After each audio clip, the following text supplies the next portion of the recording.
Hello and welcome to episode 23 of Celtic Rumours TV, the Bawz and Bovril podcast with your host Mark and myself Paul. Barry and Michael will be with us on the show today, and we'll get their views on the last few days of the events at Celtic. We'll talk about where the club is going now after these events. First off, Mark will go through our weekly shout-outs and I'll go through the latest transfer gossip and rumours around Celtic. Mark? Thanks again, Paul. Thanks very much. Just the usual shout-outs to Tim Alloy and Malika. ROH, Richie, he's waiting word of new chemotherapy treatments. All the best with that, Richie, when it comes. And young Ben, he took his first steps on Friday since he had his operations in his legs.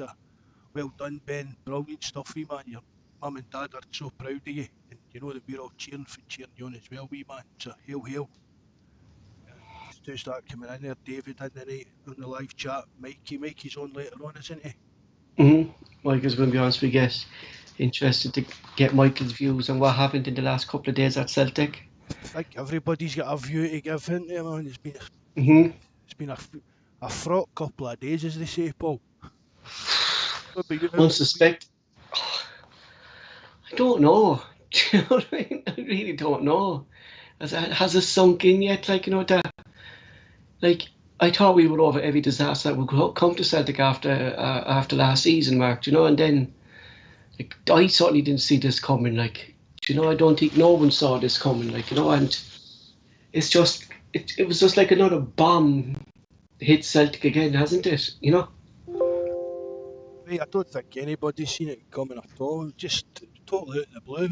It came out that Eddie Howe was to take the job, wasn't it? But it's just giving the media more negative attention, Mark, to write about Celtic again, saying how bored we are, saying how things we are. It's giving supporters, groups, not a chance to voice their anger against the club again, isn't it? Well, just feeding the animal into this. The press and the media are going to do what they do to get their clicks on their websites and sell their newspapers, but I don't know. We'll always talk on there about these fan groups. I don't really pay much attention to what fan groups and that have got to say, to be honest. Because to me, there's always an agenda behind things like this. We spoke about it before, this thing with the Celtic Trust and the one shares and all that kind of thing. To me, there's always an agenda for personal agendas behind all these kind of movements, if you want to call them that. You know what I mean? Exactly. So first we're just going to go through some weekly rumours and gossip around Celtic.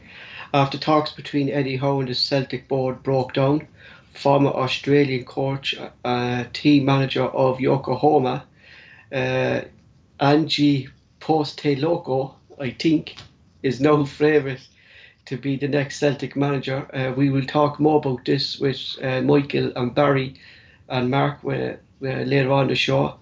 Roy Keane and Damian Duff has also been mentioned again. Damian Duff it looks like could be coming back to Celtic as an assistant manager to Roy Keane. Could this be a favoured move by Dermot Desmond, considering the links between himself and Roy Keane over the last couple of years? Southampton have joined Norwich and Burnley in the race to sign Celtic midfielder Ryan Christie. Southampton briefly signed Celtic players Virgil van Dijk, Fraser Foster and Sort Armstrong, and see this to their advantage in signing Christie, how successful these players have been for them in the past. Successful? Fraser Foster is sitting on the bench, Mark. Sort Armstrong is in and out of the team as I can see. The only one who's been successful really is who left them and went on to better things was Virgil van Dijk. What kind of price would that? They're looking at 4 to 5 million, Mark. What kind of price would a player of that level cost you down in England? Even if he is just going to go to Southampton as a squad player, any player down there, no, I mean you wouldn't get a player. You won't get him. No, you won't get him for 5 million anyway, Mark. They won't. Even in his last year's his contract, there's some players down there still going for 20 million. So it just shows the Scottish football that they can't refuse bids like this, Mark, isn't it? Southampton, they're obviously Southampton are happy enough with the players that they have bought off Celtic over the years that they wouldn't keep coming back for them. Yeah, I mean, even though Foster's no been in the team, he's done them a turn over the years. So is Stuart Armstrong. Because I was covering the Southampton forum and that, they were always talking well about Stuart Armstrong and that, Paul. The fans liked him. Look, whoever comes in, Mark, we just want the highest price. If it is Southampton, that's going to take him. And it's good, though, because if these three teams are going to be involved in the bidding market, it's going to make Celtic's price even better to get get Christie go, you know. I've just seen they're talking about 5 million. I'm not expecting them to go overboard with it, but maybe, do you know what I mean? A wee bit of a bidding war might push it up to maybe the 7 million mark, 6 million. So that's it from Celtic rumours and gossip, because the last couple of events seem to be all over the media sources. So now we're going to have Barry and Michael will be join us on the show, Mark. Sort it. The two lads will be coming on the show tonight to share their views on the recent events with Eddie Howe, new manager links to Celtic, and who here is it Eddie Howe to blame? Is the board to blame, or is it the two parties in themselves who are to blame in this comedy, Mark? Would you call it? You know. Oh, I said it the other night, and I'll keep on saying it. The majority of the blame for me lies at Eddie Howe's door. We can say the board should have done this, done that, but it's that you don't know. We'll never know the ins and outs yet as such, Paul. But Eddie Howe at his word, and all that stuff with the background team and that could have been sorted out weeks ago, right? Yeah. Even doing Celtic told go and get other coaches, go and find other coaches. And Eddie Howe was just of the opinion that it was his team or nobody. I think exactly. That's Barry and Mikey on now. Yeah. Alright, guys. Alright, how you doing, Jack? Barry, aye. Michael. Yeah, I do always pick your eye when I've done that. Thanks again for coming on, lads. No worries, guys. Barry, we'll start with you first. You were adamant that, as same as ourselves, that it's more than likely going to be Eddie Howe come to Celtic. What was your reaction, firstly, when you heard the news when it broke on Friday? Probably a bit of disbelief, to be perfectly honest with you. You know, I think I was on the show last Sunday, and I painted a scenario that I didn't believe was true, and that scenario was I didn't believe that we could be sitting here. I think I said almost, coming into June, and we did not know who our manager was going to be. I just didn't believe that was the case. I didn't believe that was possible. Where I would probably say I slightly disagree with you, Mark, in terms that I do lay the blame at the board's fault. With regards to Eddie Howe, I'm not devastated that Eddie Howe's not coming. I think there was a consensus with a lot of people on the forum that they didn't really fancy Eddie Howe. And to be honest, I was quite keen on him to come, but when the news broke on Friday, I wasn't devastated that he wasn't coming. But we were kind of setting him coming in because of all the. It was just getting so close, Barry, weren't we? We were kind of come to terms of setting ourselves up for Eddie Howe, weren't we? Well, I mean, I said it on numerous podcasts. My belief or my thought process was that Eddie Howe, the deal had been struck, and I think multiple people had said that we believed that the deal was done, and also that he'd done work in the background and he'd be bringing player after player. Those deals had been done as well. So when it broke on Friday that the Eddie Howe deal had collapsed, I wasn't shocked. But what I'll do is I'll explain myself as to why, Mark, I believe that it's the board's fault. Is that if the board went to Eddie Howe 3 months ago and they had the meeting with Dermot Desmond and Peter Lawwell and whoever else was present at that meeting, if they were, Eddie Howe was his number one choice, and they said, we want you as our manager, do you want the job? And he indicated yes. However, I'm not going to sign anything until the summer, or I can't come until the summer because I'm on gardening leave, and these are the terms and conditions. I want my backroom staff available. If there was any obstacles at that point, or could it have been a case whereby Dermot Desmond or the board says, right, okay, that's fine. However, we want you to sign this pre-contract or whatever. I don't know the legalities of it, but I wanted something in place whereby once your gardening leave is up, or once we've struck a deal with your backroom staff, you are coming to us on this contract. What I can't believe is that the fact that the board have just taken it, like you said, Mark, the board have just taken him as his word. That doesn't work in football. It doesn't work in any walk of life now. Somebody just saying, aye, I'm going to come, but you've got my word on it. It just doesn't work like that. And that's where I feel the board have let the club, the fans down, because I think if there was any obstacles, I think I said it on the forum, if there was any potential obstacles in the way, in terms of, like I say, gardening leave, or no, I can't come yet, or I'm only coming if I'm getting my staff. At that point, we should say, well, you know what, we need an answer now. We need a deal done now. If you can't do it, we're going to move on. And that's where I feel we've made that big error. But like I say, I'm not devastated that Eddie Howe's not coming. But I do, like, Eddie Howe owes Celtic nothing. I'm not particularly bothered he's not coming. I think he would have been a good appointment. But for me, I do lay the blame at the board, I'm afraid. Is it kind of deja vu for the board, Barry? Like the same scenario, like it wasn't the manager, but the kind of same scenario happened with Fraser Foster when they took his word for it as well, and kind of the last minute then he kind of taunt his head as well and decided to stay. Like, do Celtic board now seem to be learning from the past, or? Potentially, you're right, but I think when it comes to players, Paul, it's not as big a deal. Exactly. Yes. When it's a player, because if one player doesn't come, there'll be 3 or 4 or 5 other names on the list of a player that they could get in. I just personally think, and this is quite a bold statement, I just don't believe the board are fit for purpose. I don't believe that as a club we'll move forward under the current leadership. Yeah, we're going to have that discussion. Yeah, no problem. So we're going to... Michael, sorry, Barry, go. No, I'm just saying that's my take on it. That's my take on the events of the last couple of days. Because, like, you can look at it. You can look at it both ways. Do you know what I mean? Like, you can put the blame as well on Eddie Howe, and you can put the blame on the board for letting this drag on for so long when he was still giving them his word. Do you know what I mean? Without a doubt, I'm not absolving Eddie Howe any blame. Mm-hmm. Certainly not. And I said it on the forum. There's no doubt he's messed the club about. There's no doubt. But the thing is, Eddie Howe doesn't owe the club anything. The board have got a responsibility. The board have got a duty to the club, to the fans, to the shareholders, everybody involved, to run the club properly. And I don't believe they're doing it. And I think this is another massive error on their part. Myself and Mark was saying on the last podcast with John, on that.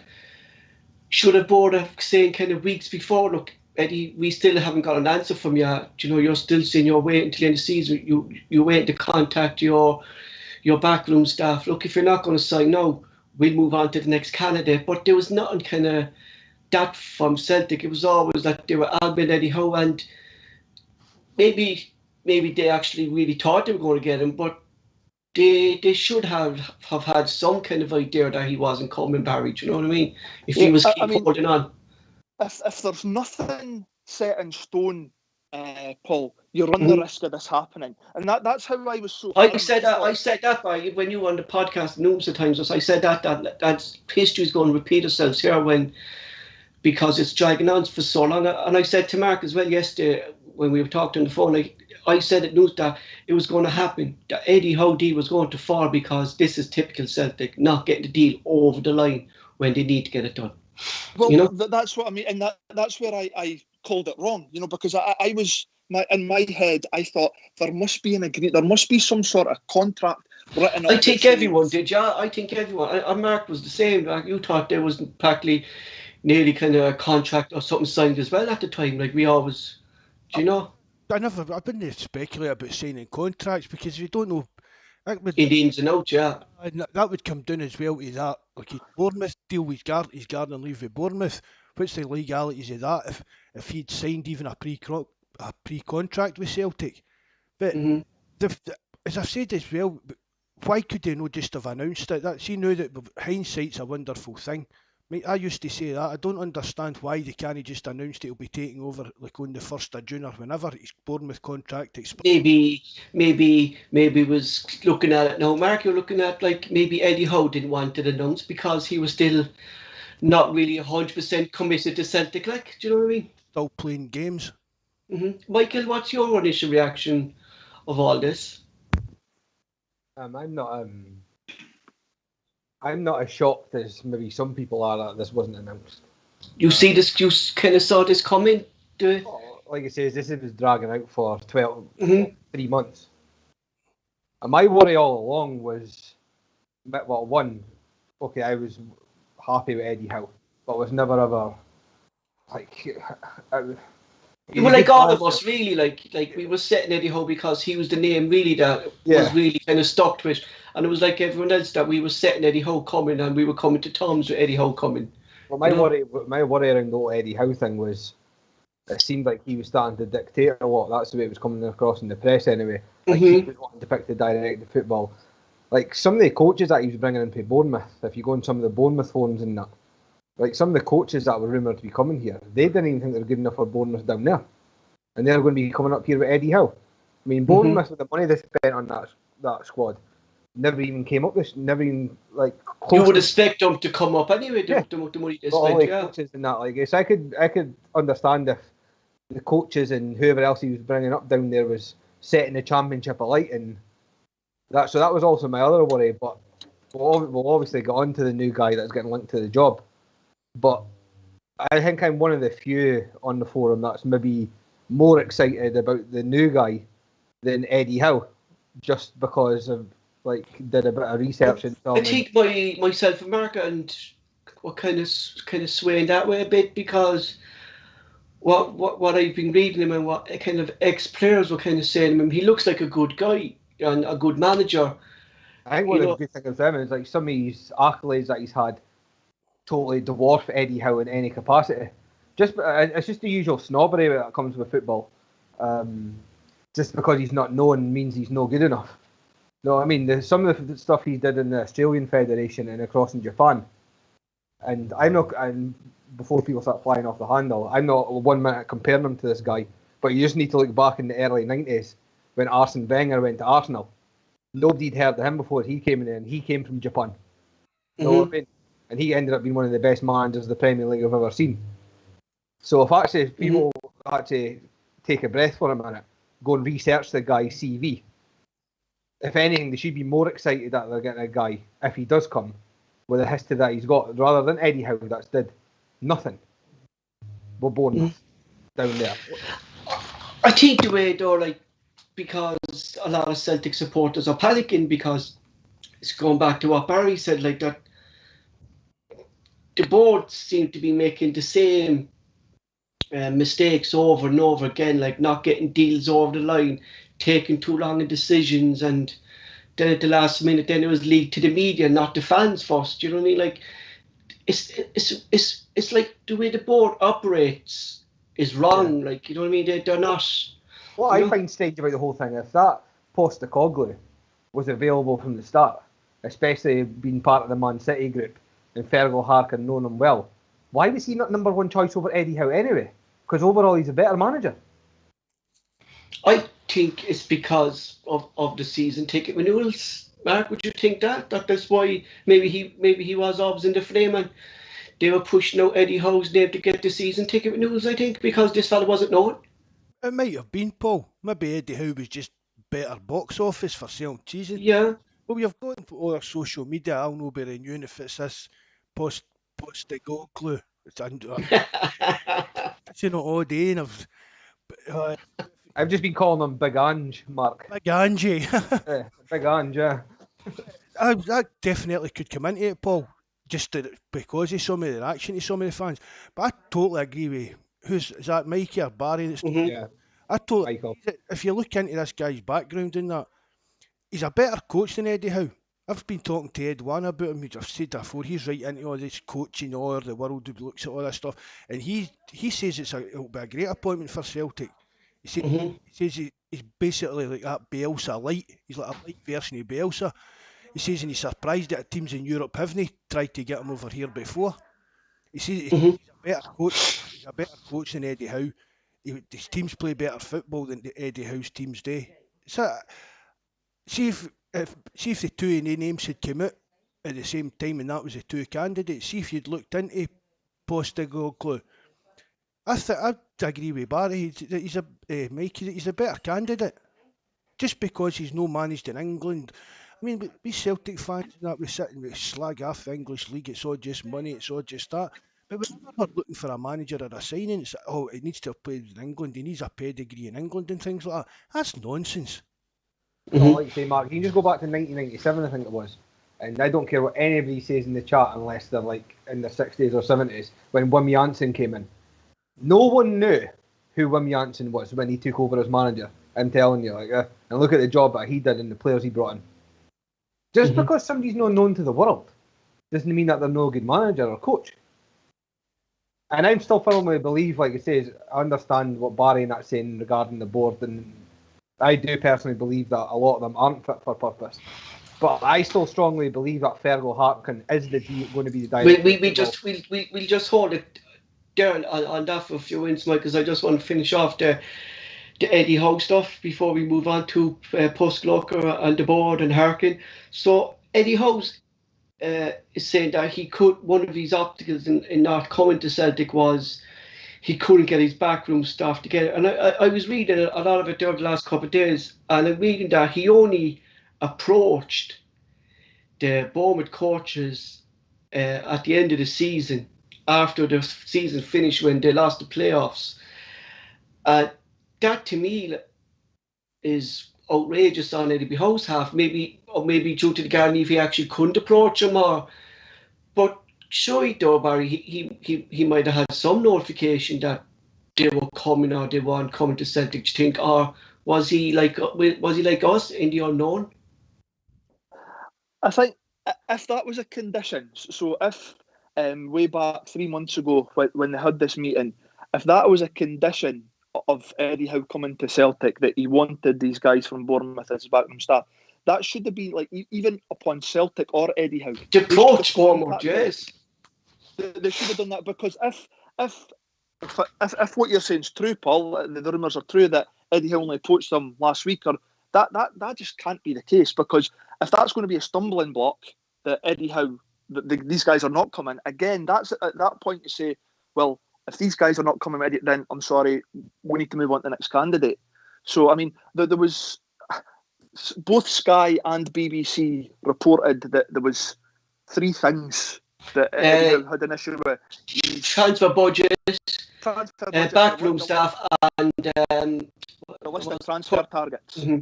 So again, what puzzled me is who's given Eddie Howe these list of transfer targets? Is it one that Nick Hammond has put together and put in front? Because we don't have a head of scouting. Now, don't get me wrong, I know that there is still stuff happening in the background in terms of transfer, but it just comes across to me as so amateurish. If indeed that is true, we don't know if those 3. I'm looking from the outside, Barry, and it looks like Peter Lawrence all over the situation. Do you know? Well, again, it just comes down to the fact that if that's the case, if it's Peter Law that's drawing up transfer targets, or whoever else it may be, it's not the way a football club should run. As simple as that. But myself and Mark spoke about that, like this transfer target thing in front of him, and we said maybe there might have been a director of football involved, but Harkin is still contracted to Manchester City, as we know, and that whoever's involved, unless it's a director of football, shouldn't be showing Eddie Howe transfer targets, Mark, that he should have kind of his own plan as well, the way he wants to go about signings, Mark? Sorry, what was that, Paul? I was saying, like me and you were talking about that, saying that, like, if there was a director of football in charge and these are the transfer targets that he wanted, the list and stuff going down, but Harkin is still recruited to Manchester City at the moment, so maybe it's not him, and we don't have a director of football in charge, and like no one at Celtic should be approaching Eddie Howe then either with transfer targets unless we have a director of football in charge. Oh, there must be somebody making the decisions. Mm-hmm. Even, well, there's that young boy that signed the other week. Do you know what I mean? Dawson. So who decided to sign him? There's obviously, we said maybe that's McCart because he's a youth player. But we don't know. Again, with speculation, if Celtic's turned up with this list of transfer targets, and when did Eddie Howe get winded? When was this? Was this when he met Dermot Desmond months ago? Or was it like last week when they handed him this list of potential targets or who Celtic had lined up? It's a bit of a strange one. Again, we don't know if it's true or not, but we've said before, the club's still got to work. It's still got to move on and progress and work every day. So there must be somebody somewhere doing something. But even to that then, like the third reason, Michael, was his personal reasons. There was another one that popped up. Like the only personal reason I could think was that his family wouldn't commit to coming to Glasgow and stuff like that. Like, but again, that part of the deal is kind of falling back on Eddie Howe, that he should have known all this kind of stuff, shouldn't he? Eddie Howe's got as much as blame as the Celtic board have about this whole. Like he says, this wasn't just a 3 week negotiation. This was 3 months. So if it's regarding family or that, like you said, you can. Anybody will tell you that's maybe he couldn't talk to the family about the job because the anybody garden that's got a fiance or married or been with a partner long term, you know within a day if it's possible. Like, no, I mean, It's no for not to move just there. Maybe he couldn't say to her either because of the garden leave. Moved, maybe that, but it's not as if he was asking her just to move to the next county or further bit down in England. No, I mean, it's a pure different country, be moving to different culture and everything. But again, why did that not come out months ago that his wife wasn't? Yeah, that's what but that's the only kind of personal reason I would think of, like, because he's a young family, like, so that's the only personal reason I would think of, that his family, and he kind of should have known about that kind of weeks ago as well, you know. And like the fault is on Eddie Howe, but you kind of have to throw something on the board as well, like, because they let this drag on and they were getting no commitment from Eddie Howe. And if I'm not getting commitment, I'd be getting in my head that he's not 100% committed to Celtic. And if I was a Celtic board, I would have stopped and drawn the line. Look, Eddie, like, we need a decision now. If you're not going to commit now, we move on to the next candidate. And I was saying to Mark, do you think that happened on Friday, Barry, that Celtic actually stopped the negotiations because he still wasn't ready to commit to Celtic? I don't know, Paul. I just can't get my head around the whole process, because, like I said earlier on, if there was an obstacle, if there were obstacles in the way, I can't get my head around why Celtic have let it drag out this long. If there was issues, I'm not even going to list them, because like, he wasn't really from the start. Is what I'm getting, Barry, is like, it seems like Eddie Howe was never 100% committed to Celtic, going by all these tough reasons dragging on. Well, it looks as though we've dodged a bullet with Eddie Howe. Let's start with that. It looks as though, but for me, any other club that, you know, my understanding, or a way a club operates, any other club would have moved on straight away. But 3 months ago, Paul. 3 months ago, because we're Celtic Football Club. We cannot wait, and we cannot bow to demands of people, especially it's not somebody like Eddie Howe. You know, Eddie Howe's not. It's not like he's got a lot of weight behind his application. You know, so for me, any other club would have, at that point, if Eddie Howe was willing to commit way back then, and he was the number one target that Celtic has decided, you're the person that we want to take this club forward, you're our manager. If a deal's not done there and then you move on. Because if there is, like I say, if there's obstacles, I'm not going to list them, but if there's obstacles in the way, you think, well, I'll tell you what, that's no good for us. That doesn't suit Celtic Football Club. It doesn't suit our process. We're going to move on to the next application. This has clearly not happened. Can they set him a timeline? We want to know 2 weeks. You know, give you 2 weeks, think it over, come back to us. But there wasn't even a timeline. It was like, we'll wait for Eddie Howe to see if he's coming. We'll wait. That's the way it kind of looked like, didn't it? Well, that's the thing, Paul. But, you know, if it was a case of the obstacles were, for example, well, he's still got a contract with, he's on gardening leave with Bournemouth, so it means that it's going to be June the 1st at the earliest that he can commit. Again, that's no use for me. That's no use for Celtic Football Club. We can't wait 3 months for an answer and a potential collapse in the deal, which is exactly what's happened. There's been a collapse. So for me, way back then, when it was apparent that, you know, we can't get this deal done quickly, exactly. For me, we should have moved on to the next guy, and that's just my own personal opinion. Other people will have different opinions, and you know what, this is what the forum's all about. Yeah, but different opinions. Like, you can see Barry's point of view as well, Mark, can't you? Like that, some of the blame kind of should have come onto Celtic board as well for letting it drag on and not getting the commitment from Eddie Howe, like just going on his word or something, like, you know. 100%. I'm not saying that the board's faultless, just like Barry says, Eddie Howe's no faultless. But for me, the majority has been Eddie Howe. For me, he's strung the board along. The board have been naive, and for a board with that amount of experience on it, they should have known better and had something concrete. We just assumed that they did have something. Well, I thought they did, Mark. We all did, that something was kind of concrete behind the scenes. We never even spoke about as he signed anything or nothing like that. We never really came into the equation for us. Always we kind of expected was that Eddie Howe was going to be a new Celtic manager. But no, the board's definitely no blameless in it. I just think Eddie Howe's played. I think he's played us, to be honest with you, Paul. I just think you're looking back again, hindsight's a wonderful thing. I think there's been something all along that's not been quite right. It's one of I don't know if it was Barry or Mikey brought up as well. It was just demand after demand that everything had to be in his terms and everything had to be set this way. The thing with the coaches, I mean, from what I've heard, Celtic told them, go out and find other coaches if you can't get... Because it's not just the ones... I mean, Bournemouth were wanting money for these coaches. They weren't leaving for nothing. And there was talk that even Bournemouth were being a bit awkward about that kind of thing as well. You know what else is a bit strange, Mark? Like, see, I've never heard of... It might happen, but I've never heard of a deal breaker being that he demands that he gets his coaches. You hear... I mean... He's been in football a long time. I'm sure he's worked with multiple people. Yeah, exactly. Paul Hartley. Paul Hartley's had 3 or 4 different... I know this is going off on a slight tangent. Yeah, but like, Paul it's going by every manager, really. Look at Ferguson, look how many different assistant managers he had over the years, Barry. Do you know what I mean? See what I was about to say about Paul Hartley. He says that he's picked different assistants for different clubs he's been at, that he feels will actually suit him. Not the same assistants, like he's been at Dundee, he's been at Alloa, he's picked different coaches with different experiences. So I've never heard of it being a deal breaker. So yeah, if Eddie Howe's making demand after demand, like I said earlier, we've dodged a bullet there. And you know what, Mark, I do agree with you. Like, Eddie Howe is massively to blame, but where I'm coming from is Eddie Howe isn't a concern of mine. The Celtic board are what worries me. So you know, I think we agree that there's portions of blame to be laid at both doors. But yeah, Eddie Howe, absolutely. You know, but for me, he's nothing to do with Celtic. We thought he was going to be the manager.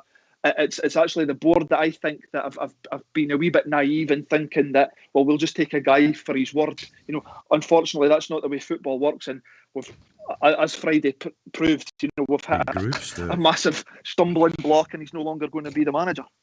So after talks broke down with Eddie Howe on Friday, the board came out and made a statement, and on that statement they said that they were in advanced talks with another candidate. Soon after, the name Ange Postecoglou started coming around on media source. Now, just before we talk to him, I'll just give a brief on his kind of managerial career. South Melbourne, he's managed. He's won the Premiership, the New Zealand Premiership, Australian Premiership in 97-98 season. The NSL Championship 97-98, 98-99, Oceania Club Championship in 1999, Bristol Rome, the A-League 2011, the A-League Championship 2010-2011, and 2011 to 2012. He won this at Yokohama. He won the J-League just last season. He also got Australia qualified into 2014 World Cup, and they won the 2015 Asian Club. Mark, you did a kind of a lot of looking around. As I think every Celtic supported these, but he where he goes, he wins. That's the kind of thing I'm kind of looking at him. Do you know? Oh, he's won trophies. Well, apart from his time in Greece, that was a bit of a disaster. I don't know what that was all about. He only came there as kind of I looked at that, and the reason I didn't put in, he went in there kind of as as a kind of a, it was kind of a loan management, you know, kind of the breaks between the Australian League and the European leagues, and he went over there with a potential of coming to a manager then at the end of the season, but it just didn't work out for every reason. It didn't work out. But I said to him, we were talking on the phone and that, Paul, as well, all he's coming in today is coach the first team. Mm-hmm. All he's coming in for. He doesn't need to have a knowledge of the European transfer market and things like that. He's not coming in to deal with that side of things. He's coming in here for the sole purpose, and that's to coach the first team into becoming a winning team. And he's proven wherever he's went, again apart from Greece I suppose, but he's done it at an international level. I mean, they're all sitting sniggering about who he had to beat and to win that cup for Australia, but he still needed to beat them. Mm-hmm. See if all these trophies and that were meaningless and didn't mean, why were other managers no winning them? Do you get what I mean? He still had to win them. He still had to coach that team and manage that team to win these games. Mm-hmm. Barry, have you a chance to look into this? I suppose you did, because he's the name that's being linked to the job. And first impressions of him, or you know what? I'll start by saying this: we've got to give him an opportunity. Mm-hmm. You can't write the guy off. But again, I will be honest and say, for me, it's the most underwhelming appointment. He's not been appointed yet, but it's the most underwhelming manager since I can remember. I don't think that. But I mean, for me, it boils down to where's it come from? Where's this guy's name appeared from? Because obviously we've not had the manager since the 24th of February, and this guy has just on Friday when the talks broke down with Eddie Howe. This guy came out. Now I'll be honest, and hold on, I'd never heard of him. I'm sure there's a lot of fans in the same boat, but I just don't understand where the names come from. Now, since Friday, it's been sort of reported or speculated that it's Fergal Harkin's. That's put this name forward, but if you turn the clock back 7 days, Fergal Harkin wasn't even part of the plans for Eddie Howe coming in. So why now is he putting I don't know if I've just got to be in my bonnet about the board just now, but if he wasn't the backup plan for Eddie Howe and it was Harkin that put it forward, what have the staff in charge at Celtic been doing? Because whilst Eddie Howe hadn't signed a contract, there was always the chance that the deal could collapse. Therefore, they should have had a plan B, or they should have had another 3 or 4 candidates that they wanted to speak to should the Eddie Howe deal not go ahead. But if it's true that the speculation that it's Harkin that's put this name forward, I just don't get it. I just don't understand how this has come about. But like I say, we've got to give this guy an opportunity. He'll get backed because that's what the Celtic supporters do. They back the managers. But I need to hold my hands up and say it's one of the most underwhelming appointments in my time as a Celtic supporter. Just going by what I was saying to Mark there just at the start of the show, do you think maybe the Celtic board knew that the Eddie Howe deal wasn't coming through for maybe a while now, Barry, and they released the season tickets unsuspectedly there last Thursday, knowing that they started talks with this guy, and the Celtic board knew that he wasn't going to basically sell the season tickets? 100%. There's no doubt at all in my mind. That's exactly because, like sort of Mark said, there is a snobbery among Celtic fans. We can't deny it. Mm-hmm. I've probably been part of it, at some point, but there isn't. So to paint a scenario, if you were telling me that the season ticketing was going to start on Monday, this Monday coming, with the knowledge that I can't even remember his name, Big Ange, I'm going to call him, the knowledge that Big Ange is going to be taking over. For me, you're not going to sell 30,000 season tickets in a week. Mm-hmm. On that knowledge, I think the Celtic board have played the fans like a fiddle, and they've, because I get what they're saying in terms of Eddie Howe's not achieved much, but he was a sort of, I don't want to say he was the next Premiership manager. He was a big name because he was the next Premiership manager, and he was going to sell tickets, Barry. That's why I was going to put it. And that's why things happened. I think that the board have played on that, thinking that the fans are under the impression that we're bringing in what they class as a marquee manager. We need to take advantage of this fact, because if not, we're not going to get. And you've seen the response since. If you go onto social media, even guys on the forum saying, "I'm not putting another penny into the club because of what they've done, because of this appointment." They're underwhelmed by it. They feel that it's the cheap option again. And yeah, for me, I 100% agree that I believe that the board have played the fans on this one, and they've taken advantage of the fact that by doing the season ticket renewal this week as opposed to next week, they've got a lot more interest than they probably would have if they'd started this week in the knowledge that it's Big Ange that's coming in. Michael, do you think the board are treating the Celtic fans as customers and not as fans? But the board have treated Celtic fans like that for the last 20 years, not just the last 6 months. So, like it says, it's no. There's a lot of people that seem to be shocked and perplexed by what's happened in the last week. But this has been going on for. It's not just no, like, you know, it's not just no, like, has this been happening for so long with the Celtic board, really, hasn't it, you know? Well, like I say, ever since Law's been in, like you said, I'm not saying he's never did the job in his time there, but I personally think since he's been there, there's always been a wedge between the fans and the board, of even like over transfers in the last 10, 20 years, know what I mean? There's, but like I said, I'm not as, I say there's loads of people in the chat that are bumping their gums about this new guy coming in and that, but I've said on previous podcasts, this is now the time where Celtic, as a football club, need the fans more than ever. See, here's one. What do people expect? What do these people expect the board to come out and say? All right, because yous are on moaning, we're not going to get this guy in as coach or manager. I mean, it's just people are on demanding that Celtic do this and do that, and it's never happened before. It's not going to happen now. I mean, the fans demand that Neil Lennon was getting sacked in November. They didn't bother doing that. See whoever the manager's going to be, the fans need to unite and get behind them. For a start, that's the best thing that we could do. Yeah, exactly. Instead, but like, everybody's looking at for negativity and something to girn and moan about. That's basically what it is. But is it the fact, Mark, maybe the fans group are so against the board at this stage is because the disconnect between the board, I mean, not just the Celtic groups now and stuff like that, but as Celtic fans in general is so far now, Mark, disconnected that is it unrepairable, do you think, that this between the fans and the board are?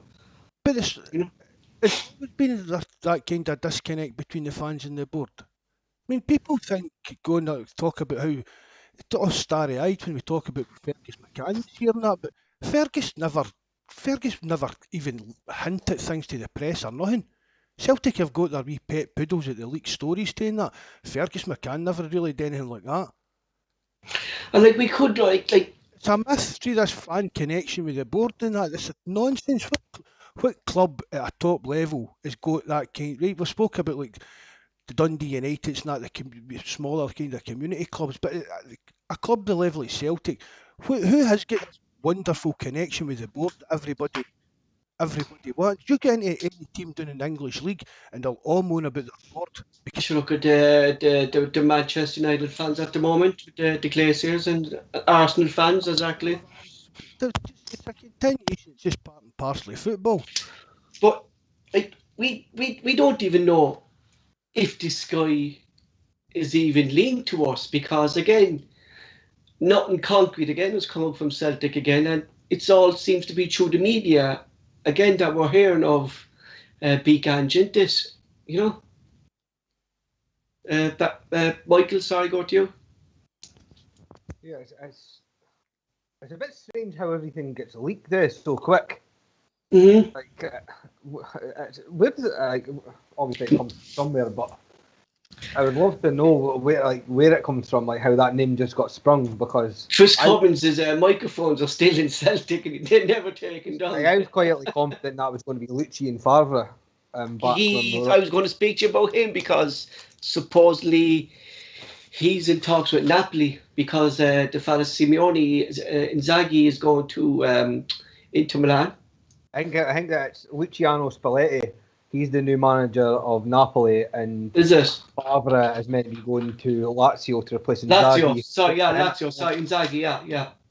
So yeah, I heard that, but like the people going about like the thing that I sometimes follow Man United, who pushed to go and pick an English team down south, and I think in 10 seasons or since Ferguson's left, I think they've spent billion. I think somebody said £1 billion or something.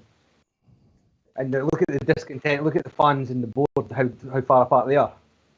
Look how much money and everything they've spent. And this disconnect with the board and that, it all seems to have just actually been magnified for close to 10 in a row. See if we'd won 10 in a row, people wouldn't be on here slagging off the board and that. I brought up these problems with the board and with Peter years ago in the forum. Just go by, Mark, what? I was like a grumpy old man just looking at moan about stuff, but it wasn't. I could see what was happening behind the scenes. Just going by. Sorry, go on. No, I'm just going to say, but just people, because we were winning trophy after trophy, they didn't want to look at the bigger picture. And the board, to me as well, we've said it before, that was the board. As long as we were one step in front of Rangers, that was all the board and a big percentage of the fans cared about. They weren't looking at the bigger picture whatsoever.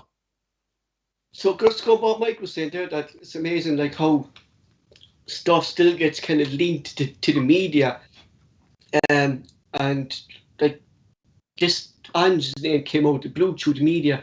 And my thinking to that was when I said that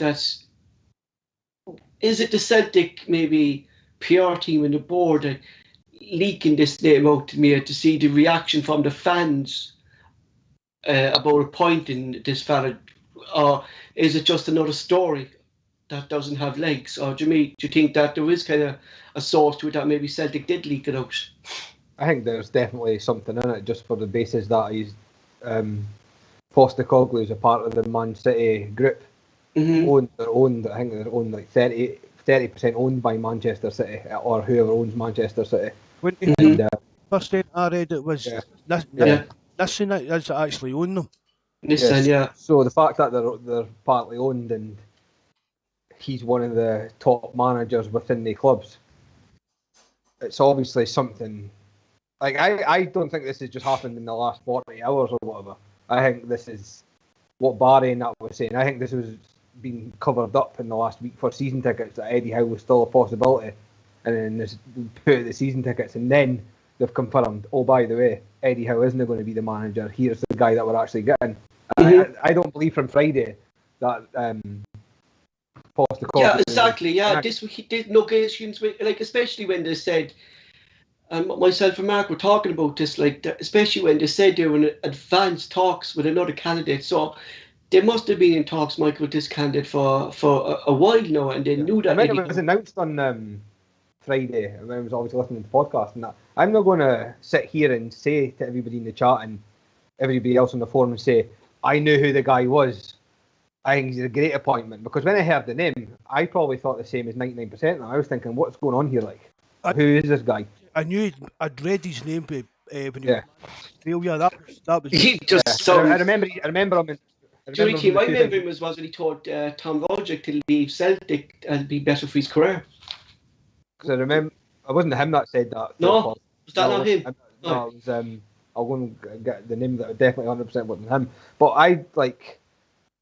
I just sat back and I did obviously a bit of research on the guy, and there's obviously guys in the chat that wouldn't have mattered who you appointed anyway, because they'd still find something or a stat or something that would prove otherwise that he isn't good enough. But based on the two names that have been mentioned, Eddie Howe and Postecoglou, there's no doubt on who the better manager is at the two. So I didn't come up with this big craving is for Eddie Howe. It's just, like I said, it's just this, like I said, what Barry says, the snobbery with some Celtic supporters about this name that's come from England. There's no guarantees when any manager comes up here, and there's no guarantees that Postecoglou is going to come here and do well either. But you'll 100% have my support for day one for when he's announced, and that's it. Barry, do you think this is a? I know Mark's view on this. Well, come to Mark, is I'm going to throw something else in on top of him. But is this a risk by Celtic appointing Big Ange, considering the rebuild we have and we have to win the title next season? Is this a risk by Celtic, or could it be a risk worth taking? I think any managerial appointments are a risk, Paul. Like Mikey just said there, you never know players, managers. You never know what they're going to do when they come up here. You know, we could have appointed, I don't know, Lucien Favre, for example. We could have appointed him, and it would have pleased the fans because he's, you know, pedigree and what he's achieved. But he could have flopped. You know, you just never know. But like Mikey says, you know, if Big Ange is appointed, which it certainly looks like it's going to happen now, we need to get behind him. You know, that there's no point. We can't change it. You know, for the fans that aren't happy with the appointment, or, you know, would have appointed somebody else. It's irrelevant. If he's going to be the manager, we need to get behind him. With regards to the risk, what's bothered me is now that we'll still be no further forward with regards to recruitment. Because I think the players are due in on the 17th of June for pre-season. That's about 3 weeks away, and we've still not got any players in the door. We've not got a manager as yet. And if it is Big Ange, you know, they're talking about he might have to quarantine, so he might just be about available to come in for pre-season. So, you know, I keep on going back to the board. For me, they've allowed this to happen. They've allowed this to drag out to this stage. But to answer your question, I mean, it is a risk, but, you know, like I say, he might embrace the fact that, you know, people are writing him off. He might think, you know what, I'll prove to everyone that I'm the right person to come in and manage his football club. He certainly believes in himself. Like anybody, I did my research when I heard the name. I went and had a wee look, and I've seen videos and looked at stats. One thing I would say, he's a very confident guy. He certainly, I think, would having no European experience have any effect, or will he have to learn quickly about European football? Because it would be different, really, to Australian football. Does it matter? You know? Well, you know something, Paul. Obviously, being manager of Australia, he would have had a lot of players playing in Europe, so I'd imagine he'll have an idea of the game in many countries. You know, because, you know, a lot of top Australian players have played in Italy and played in the English Premiership, so he would have had especially kind of being in the Australian national team and getting to the World Cup as well. He's going to have ideas because he was up against Spain, and I think Germany was in his group at that stage, I think. So there is some experience there that are worrying fans. Good managers and coaches coach football for the world, Paul. I mean, people are going on as if this guy's never seen a British game of football in his life just because he manages in Australia and Japan and that. Yeah, that's why I bring it up, because that's what people are saying on the likes of Twitter, Mark, and you read it yourself like that. Oh, he's never managed in Europe. He's never managed a European team, or do you know that? That's the negativity already coming out to this guy's appointment without even he hasn't even signed for Celtic yet. Like, but as Barry said, like, this could motivate him. Like, all right, I'll prove you wrong. I'll show you what I can do. Do you know? Barry says there's nothing wrong with his confidence. His interview comes on. He's well set in his mind. He's in his own plans, and he'll stick to his guns. It's just a kind of snobbery, and that's all it is. We've said it on the forum as well. Even players, when we look at players and we talk about players, it's, where's he been? We've never heard of him. He can't be any good. Just because people haven't heard of somebody doesn't mean they're any good. And you know, it's like I've called it on the forum for years. Match of the day fever. You're watching football on the telly. Some obscure, like Soccer AM, some obscure player for doing in English lower league scores a worldly goal, and the next thing on the forums and that, people are talking about wanting to sign him. Just because, you get what I mean? It's just this kind of, that's the word. It's a kind of snobbery that. Michael, you were saying, sorry, go on.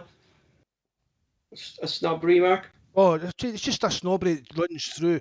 It's not really just Celtic fans. A lot of teams have got it.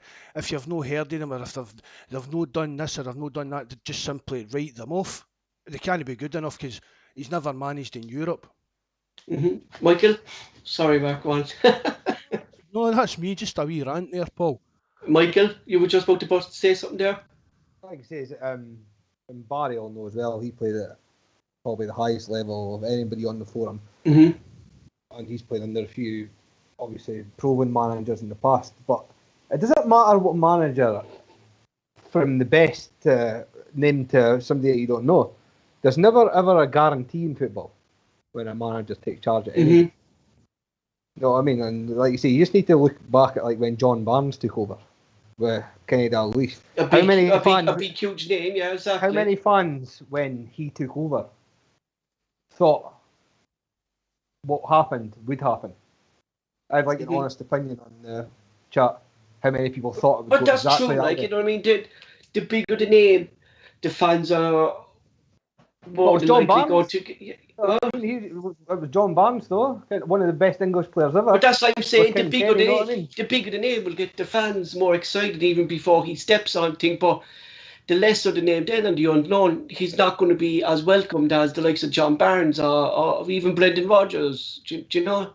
So, like, are we not just Celtic fans, football fans, but are we being very, like, poor to welcome him, like, an unknown person into a club, you know?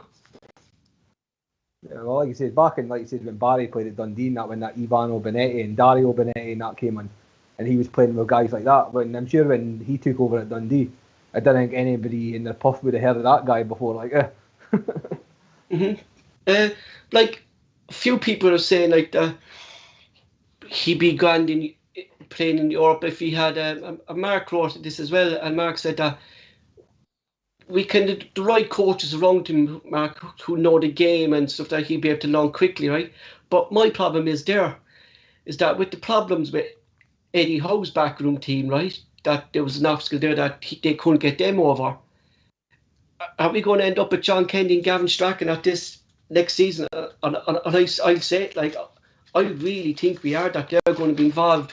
That John Kennedy will be assistant, and then Gavin Strachan will be involved as well. I can see that happening now.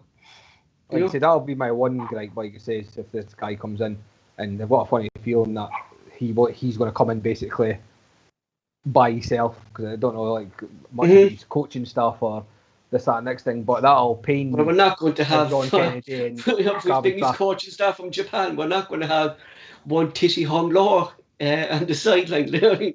Not speaking a word of English and trying to moan out directions to the lads. They couldn't even understand Neil Lennon's directions. The mind saying a freaking Chinese fella from Japan in the A-League. what I have, like you said, obviously I've tried my best to look into Postecoglou as much as I could. And what I found from just basic interviews and that is he certainly comes across as a guy that doesn't take any crap. Yeah, I saw that. And he's his own man. He's his own man. I've seen people saying that there's more of a chance of him arguing and falling out with the board than there is him like being a yes man. I've seen a few folk, you scour through Twitter and that, I've seen a few folk in Australia saying that. Can you see the point I'm coming at, Mark, that we can now more than likely nearly see John Kennedy staying it, because he hasn't left the club, Mark. Well, I'm looking at he's no intention of looking for other jobs, so I'm thinking now maybe he's told he's going to be assistant next season. Oh, I don't know, Paul. You know how I feel about Kennedy. I've said it umpteen times. It probably bores you. Yeah, but does it look that way from the outside? Considering what I just said, like that, with all the problems with Bournemouth staff coming in and stuff like that, they don't want that to happen again. Kennedy doesn't seem to be he's leaving, because if he was leaving, Mark, he'd be looking for jobs, and he's not linking to himself to any job. So I think he's been told something as well, you know. Oh, you might be right. To be honest, it wouldn't surprise me. I'd be really disappointed if it was, especially if he was just going. I've said it before, Paul. I think the manager should be allowed to pick his own assistant, his own number two. Exactly. But when it comes to other things, like just the actual coaching staff and that, if the manager's happy enough with the level of them and that, they can keep them on. And I do think that we'll need somebody on board that knows the Scottish game, if it is going to be Ange. But what Kennedy, it's just, I've said it, Paul, he never took his chance when he was in charge himself, and that's what really put me off him as a... The only thing I'll say on that, Paul, is like, I understand what you're saying, that like jobs, and you think that might be the reason he's staying. Out of the jobs that came up in Scotland, I don't think John Kennedy was good enough for any of the available jobs anyway. Because Jonas made himself really clear about John Kennedy when we approached him about it, didn't he? No chance that he should be anywhere near that Dundee United job. He's not even remotely qualified for it. You should have seen the reaction here in Dundee when their names came up. calm down. It's just the thought, like John Kennedy being at Celtic again. Honestly, it's. I know, but it's kind of, to me.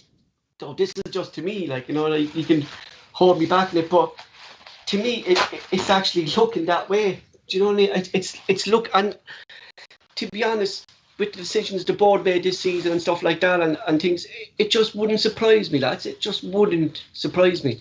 If Postecoglou wants to bring in somebody that knows the Scottish game and knows Celtic, then bring in John Hughes, because he'd be a breath of fresh air around the club, eh?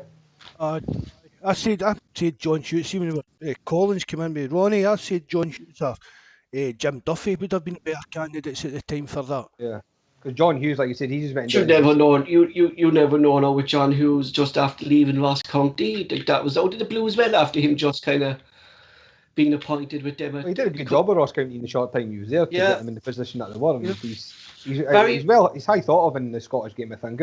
What's your thoughts on that? Like, can you see where I'm coming from? Like, with the decisions that the board been making this season, and that McKendy actually seems to be not leaving at the moment. Do you think that he could end up being here next season? I would think there's a very good chance he could. Dodgy lads uncontroversial, like, you know what I mean? Yeah, he's certainly not. He's certainly not linked with any jobs just now. Yeah. Sorry, what was that?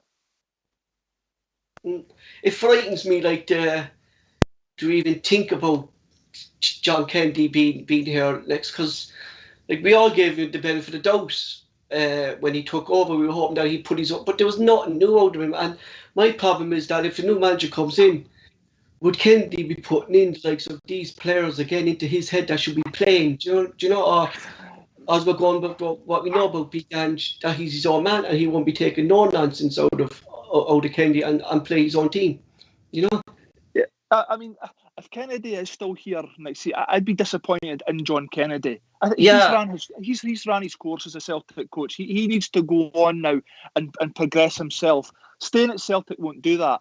To answer your next question, I think, like, judging by his character from the very sort of few clips I've seen him, I don't think I'm going to Big Ange. I'm not as good as Mikey. I can't get that pronunciation correct.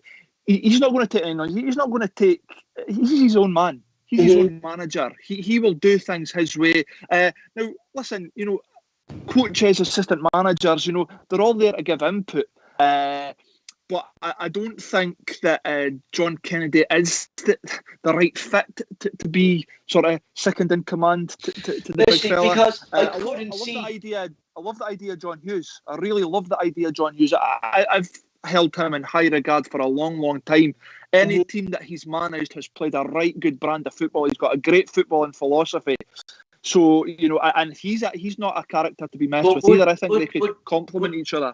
Would he come in as an assistant, do you think, to Celtic?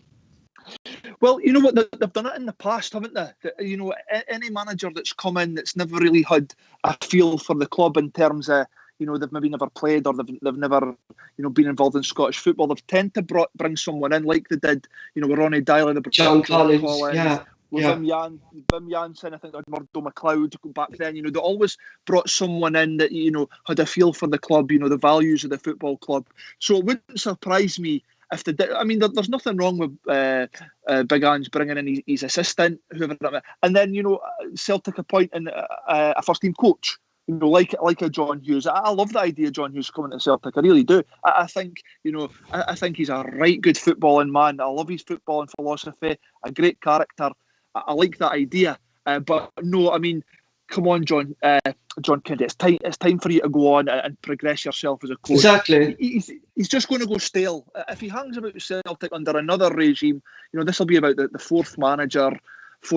I'm not sure that he served under. It's time for him to move on. It's time that if he doesn't move on, he'll not even be considered for any decent level managerial jobs in the next few years, I don't think, because it'll just be mere staleness, just stale. Absolutely agree. I think he missed a chance there before. Was it when Brendan Rodgers there, he was being linked with Hibs? I think he missed a big chance there to prove himself as a manager with Hibs that time. He did, Paul, and you know what, his stock was probably a bit higher back then. He was because Rogers was young, speaking him up as well that time, wasn't he? He was this young budding coach. Now I probably tend to agree with Mikey. Your Dundee Uniteds, maybe Ross County would have been a fit for him, maybe, but I think now he's probably looking at Championship level, because I think he has stagnated a bit. Bought me the Premiership, but he's not going to get. I don't think he would walk into like a teammate that we can kind of guarantee top 6 next season or no. He'd be League 2, League 3 in England, I say. If not, I even League 3. I wouldn't even think League 2 teams would look at him. I don't think so. I just think, like you say, is what Barry and that was saying there. Like, his stock was higher a while ago. Like, since he's got that job on a temporary basis, and his performance and the players he's picked, and like, even though he was his own man technically, he still wasn't really, was he? No. At the end of the day, he was still picking Lennon. It was still Lennon starting, Lennon Steve.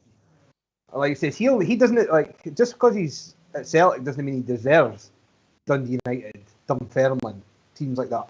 He'd struggle at Celtic Hearts in the new league, John Kennedy. No, I mean, like he says, I just don't think he's a manager. That's my opinion. So I was reading some ex-players' quotes on Big Ange, and I read something about Tim Cahill from Everton. I think it was he played with Everton as well, didn't he? Tim Cahill, and he said if Celtic put off Big Ange, it would be a masterstroke by Celtic, because his man management is supposed to be brilliant. He loves setting up from the youth, bringing youth players into the first team, and his ability to make players better. Now, that's from an ex-player who's played in the Premiership. And I was reading something else there that he was supposedly linked to Sunderland a few years back, but these fell through. So I don't know how it fell through, but a lot of people are saying it fell through over his UEFA Pro licence. And Self-Remark were reading into that he doesn't actually need a UEFA Pro licence at the moment, that he can come in and take a job at Celtic and then apply for his Pro licence, Mark, I think. Is something like that, Mark, isn't this? As long as one of his assistants has got the qualifications, that's all right as well. Was it Martin O'Neill did it for years, didn't he?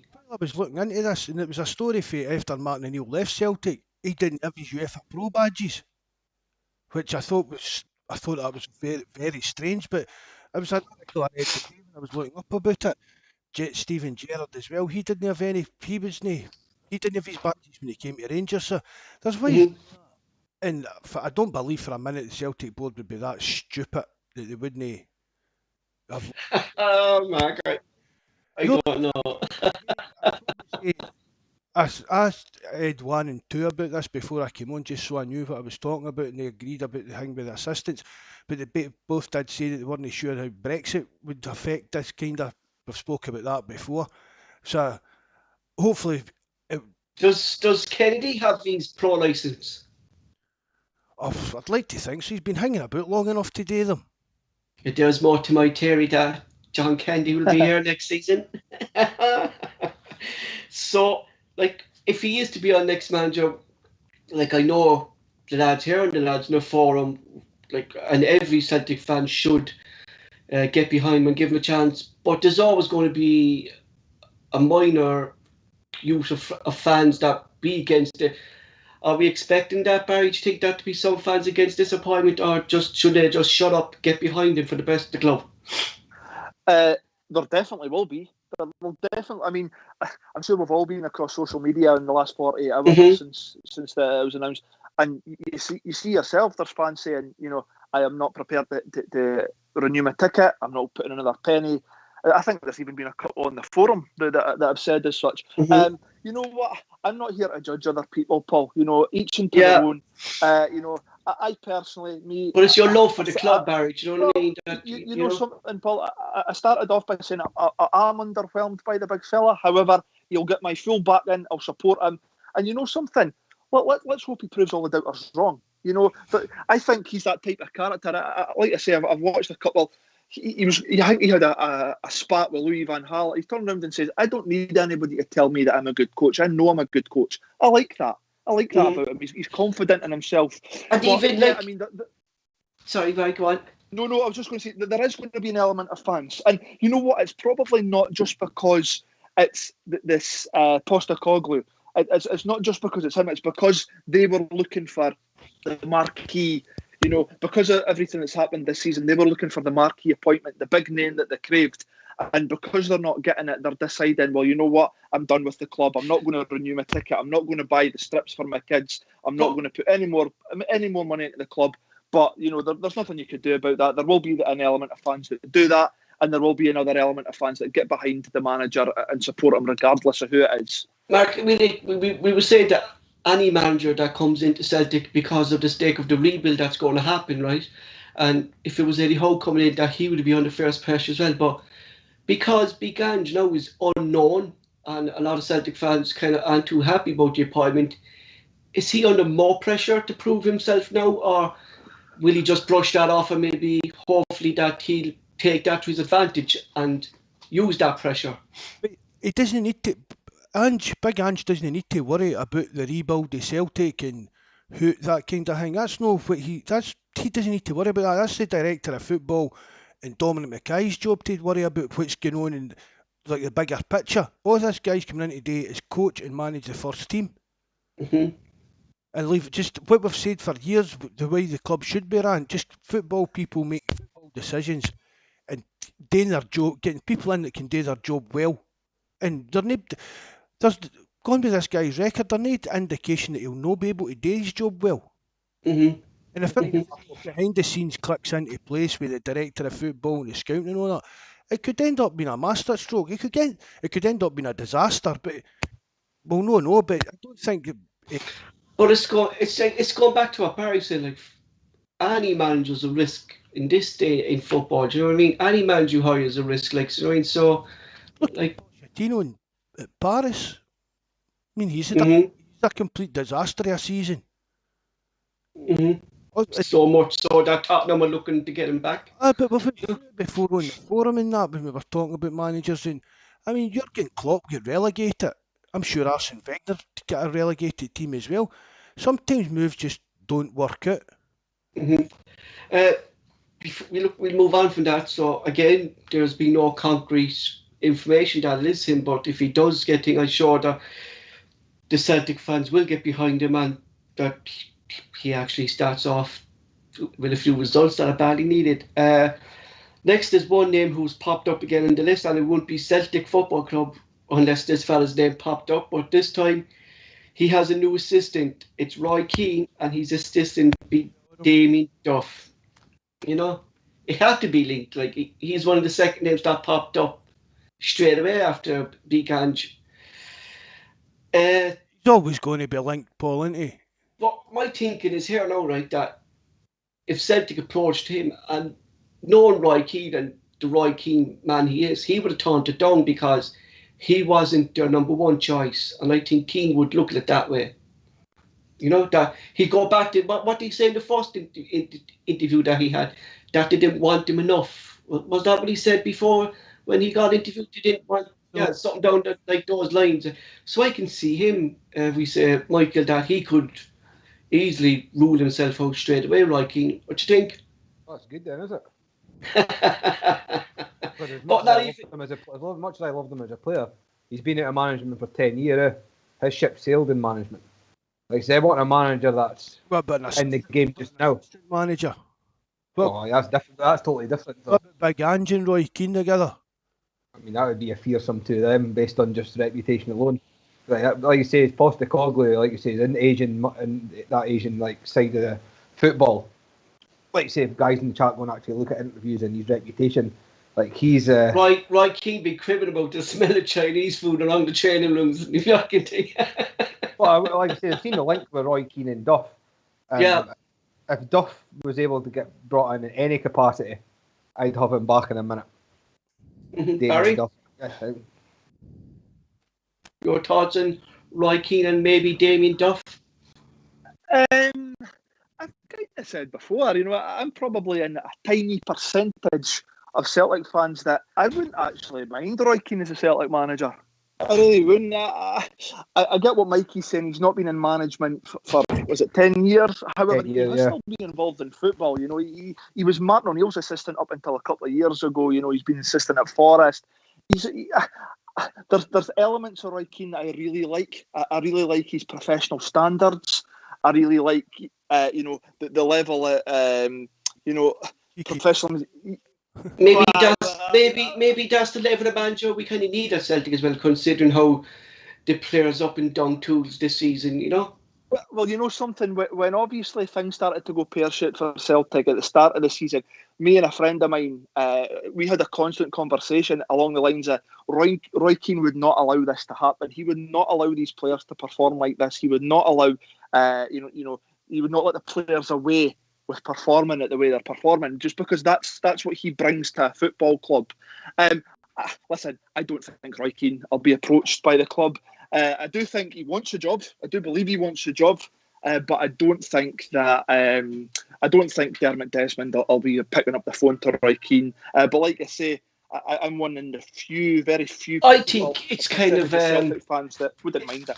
It's kind of split between when Jose Mourinho was in there being appointed Manchester United. Their boardroom was split. The likes of Bobby Charlton didn't want Mourinho because of his reputation, and it was all about him at the club. And maybe some folks in the Celtic board are like that too, that if Roy Keane came in, it wouldn't be about Celtic Football Club. Again, it'll be just the Roy Keane story. Do you think it goes something like that, Mark, in the board about to Roy Keane? That'll be about the Roy Keane story and not Celtic?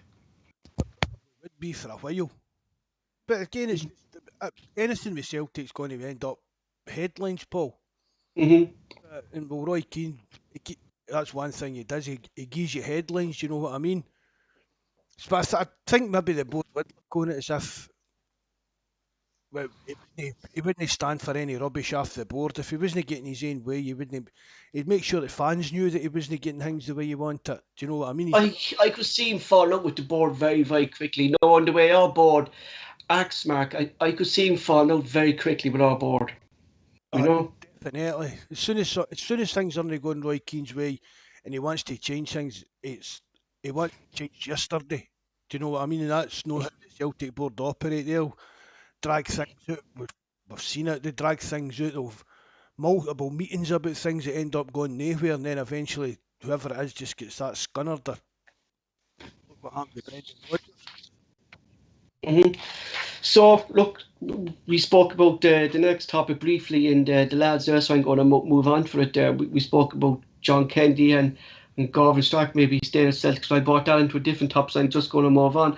And it was just going on what Barry was saying at the start of the podcast, and I thought we'd talk about later, is Harkin.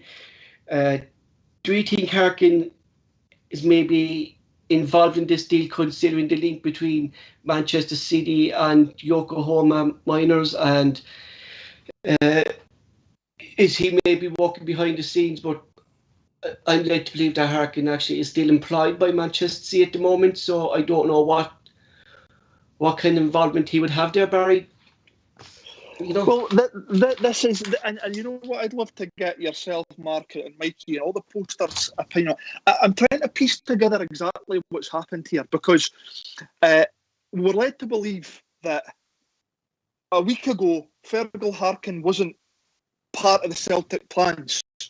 You know, if Eddie was coming in as manager, Mitchell Hughes was coming in. Harkin wasn't going to be part of the plans. Now, it could be that Celtic had initial discussions with Fergal Harkin, I don't know, 6 months ago, and he could have planted the seed of Postecoglou. It could have been that happened. But what I'm trying to piece together, and like I said, I love your guys' opinions on it, is this time 7 days ago, everybody was under the impression that Eddie Howe would be announced as manager, his backroom staff would be coming in, Richard Hughes would be coming in some capacity.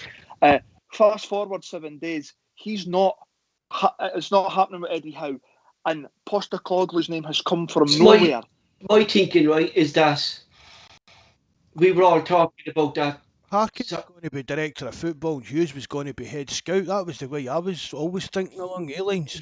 My thinking was that's what I thought, Mark. However, again, this is just speculation. But over the past 2 days, it was indicated that Harkin was never coming in Yeah, under the and it was Richard Howe Hughes regime. was coming. Now, I don't know if that's true or not, but that's what's been reported Can in the I- last 48 hours. can I just put in there? Wasn't going to be part of that. Sorry. Can I just put it? My thinking is right that we were talking about saying that the manager should never be appointing his director of football, that should be down to the club. And maybe the club were discussing this Richard Hughes thing coming in, and maybe they decided against it, right? And they told Eddie Howe, look, Richard Hughes is not going to be a part of Celtic's director of football plans. We want our own director of football. We approach this guy, we say, Harkin, he's going to come in director of football, but we want you to work with him. And Richard Hughes will come in maybe as chief scout. And I think, this is only my own opinion, I think that's where the fallout came between the backroom staff, not the coaches, the Bournemouth coaches, because I find that just too strange to believe that he didn't make contact with them until the end of the season. I think it was over Celtic telling Eddie Howe that he wasn't getting Richard Hughes as director of football. And it's kind of fallen into places now because of this Big Ange's name suddenly coming up out of nowhere, and Harkin being part of the City group, that maybe Harkin is the man to come in. Do you think of that, Barry? Yeah, I mean, if that's the case, then fine. You know, I've always liked the idea of Fergal Harkin coming in. I've always thought that. But could you see maybe Celtic doing it that way? That maybe that was the fallout of a backroom staff, that they told him that he wasn't getting Richard Hughes. Well, this is what we don't know, Paul. Yeah. And this is something we might never find out. But for me, there's too many demands. You know, if it is the case, you know, I want this, I want that. Like I said earlier, I can't understand how a deal breaker would be the fact that you're not getting your backroom staff. You know, Eddie Howe, I'm sure over the course of his footballing career, has worked with multiple people that you can say, well, okay, I'm not getting the three boys, but I know another couple of boys I could work with. Let's be honest, it's Eddie Howe. Do you get what? It's no Pep. Exactly. It's no Pep Guardiola or Mourinho coming into the club that have worked with the same guys for years and put their plans into the club as such. So. And especially, Mark, too, like when Eddie Howe was shown Celtic's transfer targets. Do you know what I mean? So I'm thinking that there's something is in place, Michael. Do you think? Yeah, I just want to add just a wee bit, and I just want to get like the three of your opinions in the charts as well. I'm just going to throw it out there. Does anybody actually think, this is just my opinion, that Eddie, and the best way is to put it, do you think his arse collapsed and there's been a bottle went and taken this job because it was too big for him? I've seen a couple of people in the live chat saying that earlier on, and it could well be. I think he could have bottled it, Michael. I think he could have bottled it because I'm just saying this, like, you know, maybe with the events that happened in George Street with the fans, maybe he didn't want that kind of, maybe that violence in his life. Barry says as well, like, he would have, Paul, that was not to do with Celtic. I know that, but maybe he didn't want that kind of rivalry fans match, because he's not used to that kind of stuff down in Bournemouth either, Mark. He wouldn't be for Bournemouth, do you know what I mean? Do you know? Oh. And he never experienced that. Like, and I said that on previous podcasts. Yeah, didn't want to expose his family to it, Mark, like you said. Do you know what I mean? Well, it's like, it's just like going back to Eddie Howe and this coaching stuff, and he wasn't able to get this done. What are these coaches to him? Like comfort blankets? As Barry says, he would have worked with hundreds of coaches and doing his badges and in football. I mean, not every manager that moves clubs brings his full backroom staff he's worked with in his past jobs, because it's impossible for contractual reasons. And not everybody in that team's going to move anyway with their family in that. It just seems to be a lot of blame getting passed, like, oh, I couldn't get that coach, or I couldn't get that person or that. And maybe the deep down that was that he's, like he says, he's back end fell and he actually realised the job was too big for him. But you know what, Michael? I've always had that kind of, I don't want to say doubt, but there's always been that part of me thinking exactly what you're saying. Is the Celtic job? And I think JFP, he said it before when he's been on the podcast, you know, it's a big difference from coming into a club like Celtic than it is from managing a small town club like Bournemouth. It's a different lifestyle, a different culture.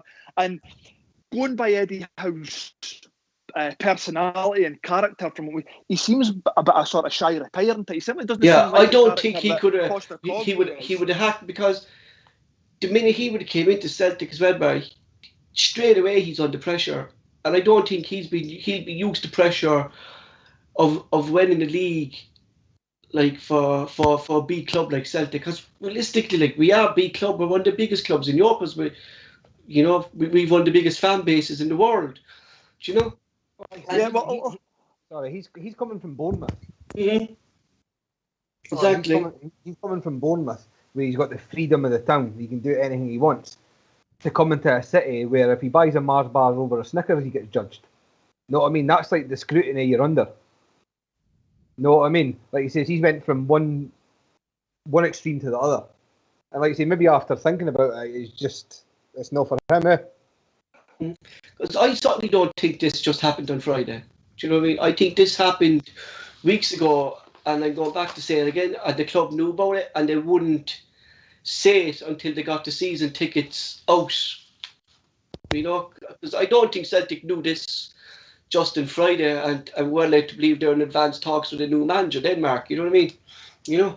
I think it was maybe like last week or that Celtic said the other night, Celtic maybe have got a kind of hint things weren't going to pan out the way they expected them to. Put out feelers are opened up again, lines of communication with other candidates. I definitely don't believe it all just came. Do you think maybe Eddie Howe bottled this? Well, he might have. We were saying there, it's a big change a massive change in his full life. His life would never be the same again. Put it that way. Take on the Celtic job, and it's a life-changing decision. Like, but I go back to... Sorry, back on. Say maybe has looked at it over the last couple of months that he's been supposedly ready to take a job. Maybe has looked at it and thought, well, how can I get out of this without just saying I bottled it, I've shot myself. Yeah, but Barry, I go back to, and we say there, Barry, that maybe it's down to his backroom staff, and he approached them at the end of the season, and they said, oh, no, Celtic don't suit me, I don't want to go up to Celtic, and he said, look, but it'll be a good opportunity to us, and things like. But if that's the case, and they said no, they really stabbed Eddie Howe in the back as well, didn't they? Well, you know what? I'd be very surprised if that was the case, Paul. I'd be very surprised if Eddie Howe approached his backroom staff last week to say, look, I want you to come to the club. But for me, what's very apparent is Eddie Howe wasn't desperate to come to Celtic. I want a manager that's desperate to come and manage the football. And he club. Wasn't desperate enough, Barry, wasn't he? Especially when he never gave us an answer, Barry, straight out. Like, this is, I'm not boasting because I'm a Celtic fan, but this is Celtic Football Club. Like, we're bigger than Bournemouth. We're one of the biggest teams in Europe. And if you're not committed to us 100%, we should have joined the line long ago, Barry, and said, the deal's over, we move on to the next candidate. Well, that's what I said should have happened 3 months ago under the initial. But like I say, it's clear that he wasn't desperate to come to this club because, like I say, he kept on throwing potential obstacles in the way, backroom staff, this, that, and the next thing. We've dodged a bullet, in my opinion, because, like I say, I want a manager that's going to walk over coals to come to this football club and manage it, because, like you say, it is a privilege. We are a massive football club. This is a great time to come to the football club. We're going through a big transitional period. There's going to be a huge rebuild that was spoke about many times on many podcasts. This is a great opportunity for a manager to come and rebuild Celtic Football Club. And for me, there was too many if, buts and maybes about Eddie Howe. So we'll move on from him. And if it is Big Ange, so be it. But like I say, he was never desperate to come and manage the club. It was clear to me. Is like, we say now that we're left to believe, hopefully, that we have a director of football involved. But if we don't, who is making decisions? Or does this deal have Peter Hall all over it? Mark, I go to you first. Oh, I don't know. Well, we know that Law was taking active part in the negotiations with Howe, sir. And we spoke about that. Like, why was that kind of a thing, Mark, want this? I don't know. As I said at the time, I can understand why he was part of them for the fact that nobody knows how the football runs day to day better than Peter Lowell, so you can see him sitting there and on these meetings, but for me, he shouldn't have been like an integral part of negotiations. No whatsoever when it comes down to the hiring and firing the coaching staffs and what Eddie Howe's looking for and things like that. That should have been down to Dominic McKay, Desmond, with Lowell there, like in an advice. As a consultant, yeah. Just making sure Dominic McKay's no bit writing checks that he can't cash kind of thing in these discussions now. But you're looking at like past Celtic dealings, like, and it just has Peter all written all over this, like that. It collapsed again, like, it just looks that way to me. Do you know what I mean? That it has all him written all over it, like, you know. Does it look like that way? No, is it just me just being paranoid as usual? Or I just don't know about this whole Eddie Howe thing and that as well. Regarding, like you say, we've talked about the backroom staff, but it's now came out that it was possible transfer targets and budgets and stuff. Celtic managed to get Brendan Rodgers to the club. Exactly. And it would have been interesting to see what his demands were compared to Eddie Howe. That's what people need to remember as well. This is Eddie Howe. If Eddie Howe being appointed Celtic manager was enough for you to get excited and drop towel and get your season ticket bought, then how the mighty have fallen? Know what I mean? Because if Eddie Howe was enough to get you excited for the next season over anybody else, then that's a worry in itself. Know what I mean? Like, this isn't the Brendan Rodgers we're talking about. Exactly. It's back down the snobbery thing, because you managed to night. It must be brilliant. Do you get what I mean? It was all basically it's just because he managed in the Premier League, but he done nothing. I just find it strange. Like, I understand what fans are saying. And like I do believe that Eddie Howe pulled out well before it was announced before season tickets. But my only thing to that is, if Eddie Howe was enough for you to get excited about getting your season ticket, then that's a concern for me on its own. Because I was happy enough with it, but was it over a odd one? Absolutely not. Like Barry said it himself, like, he's no too perplexed that he's no coming. So, you know what I mean? So Barry, go on, Max. I go. There was nobody really that excited about it. But no, because we just got so used to it, Mark, because it was hanging around, and we came to terms that Eddie Howe was coming, and considering what he did with Bournemouth, we looked at more pros than cons to give him the benefit of the doubt to come into the club, and the fans were happy to get behind him then. Do you know that kind of way, you know? That's the way I looked at it, like, you know? All these fans just seemed that happy that there was a manager that had worked in the English Premier League that was coming to Celtic. Nobody looked into. Well, it was Michael that questioned his defending record. Michael, wasn't it? Well, like you said, well, I questioned him as well, because this is also a guy that paid 20-odd million for Dominic Solanke as well. and Richard Hughes was. You know what I mean? Like football, like, you know. I mean, which what Barry said there, like, we did dodge a bullet, like, you know what I mean? You know? It's just like it says, like Richard Hughes in that as well. Like, when it was coming out, and I think it's quite evident as well that he was obviously trying to get him in as the director of football. What has Richard Hughes done in football? Even like to warrant that job. I just think, like he says, this job is just too big for the guy in the end. And like he says, he's just like it's going back to what we were saying on previous podcasts with yourself, Barry, and John. You know, that the manager shouldn't be appointing the director of football. It should be the other way around, Barry. Shouldn't this, you know? Yeah, I mean, we've said it multiple times. Yeah. The director of football should be appointed by the club. It's what's in the best interests of the club, not what's in the best interest of the manager and who the manager wants to work with. That's not the way football works. Two demands, Barry, like you said, and Michael said there was two demands, really, and they're only starting to come to light now, like, aren't they? Yeah. Listen, see if Pep Guardiola's coming to the club and he's saying, by the way, I've got a director of football that do a right good job in here. You stand up and you listen, but you don't listen to Eddie Howe. You know, and listen, I'm not bashing the guy, you know, I'm not saying he's a bad manager or anything like that, but like Michael says, it's Eddie Howe. You know, we need to remember that. And you know what? I think Mikey might very well be right. You know, maybe this job just was too big for him. Like I say, I've never heard of so many obstacles being put in the way. You know, for me, being told that, I'm sorry, you know, your backroom staff, you can't have them, that's never been a deal breaker. I've never heard of that being a deal breaker or a manager not coming to a club. Well, you know what, if I'm not getting my backroom staff, I'm not going to come to the club, I'm sorry. I've never heard of that. Exactly, because... But like, to answer your question about the director of football, no, absolutely not. I want a director of football that's going to be at the club for the next maybe 5, 10, 15 years that's going to oversee the whole infrastructure of the club and over the overhaul from youth development to scouting networks to management, player recruitment, the whole lot. That's what you need. And like I think John said at JFP, Michael, everybody said, what happens in 2 years or 3 years if Eddie Howe is successful and he gets a move back down south? He's going to take Richard Hughes with him, and then we're back to square one. Because that's what's going to happen, really. Like, in this, do you know what I mean? Like, we'll be back to square one if Eddie Howe did, like, and it didn't make sense to me. Like, so that's what I'm thinking. Maybe this could have been the deal breaker, that Celtic told him Richard Hughes is not going to be the director of football. We have our own director of football, and maybe Eddie Howe, that's the backroom staff that he said that they couldn't guess. Well, if that was the case, then the talk should never have got to the level that they were. Exactly. In the first place, because if Richard Hughes was ever even in the frame for the director of football job, the plug should have been pulled right there and then. Because nobody in the world gets to pick their boss. But that's going to fall onto the next thing now. And Barry spoke it up, and Barry was saying it there like that.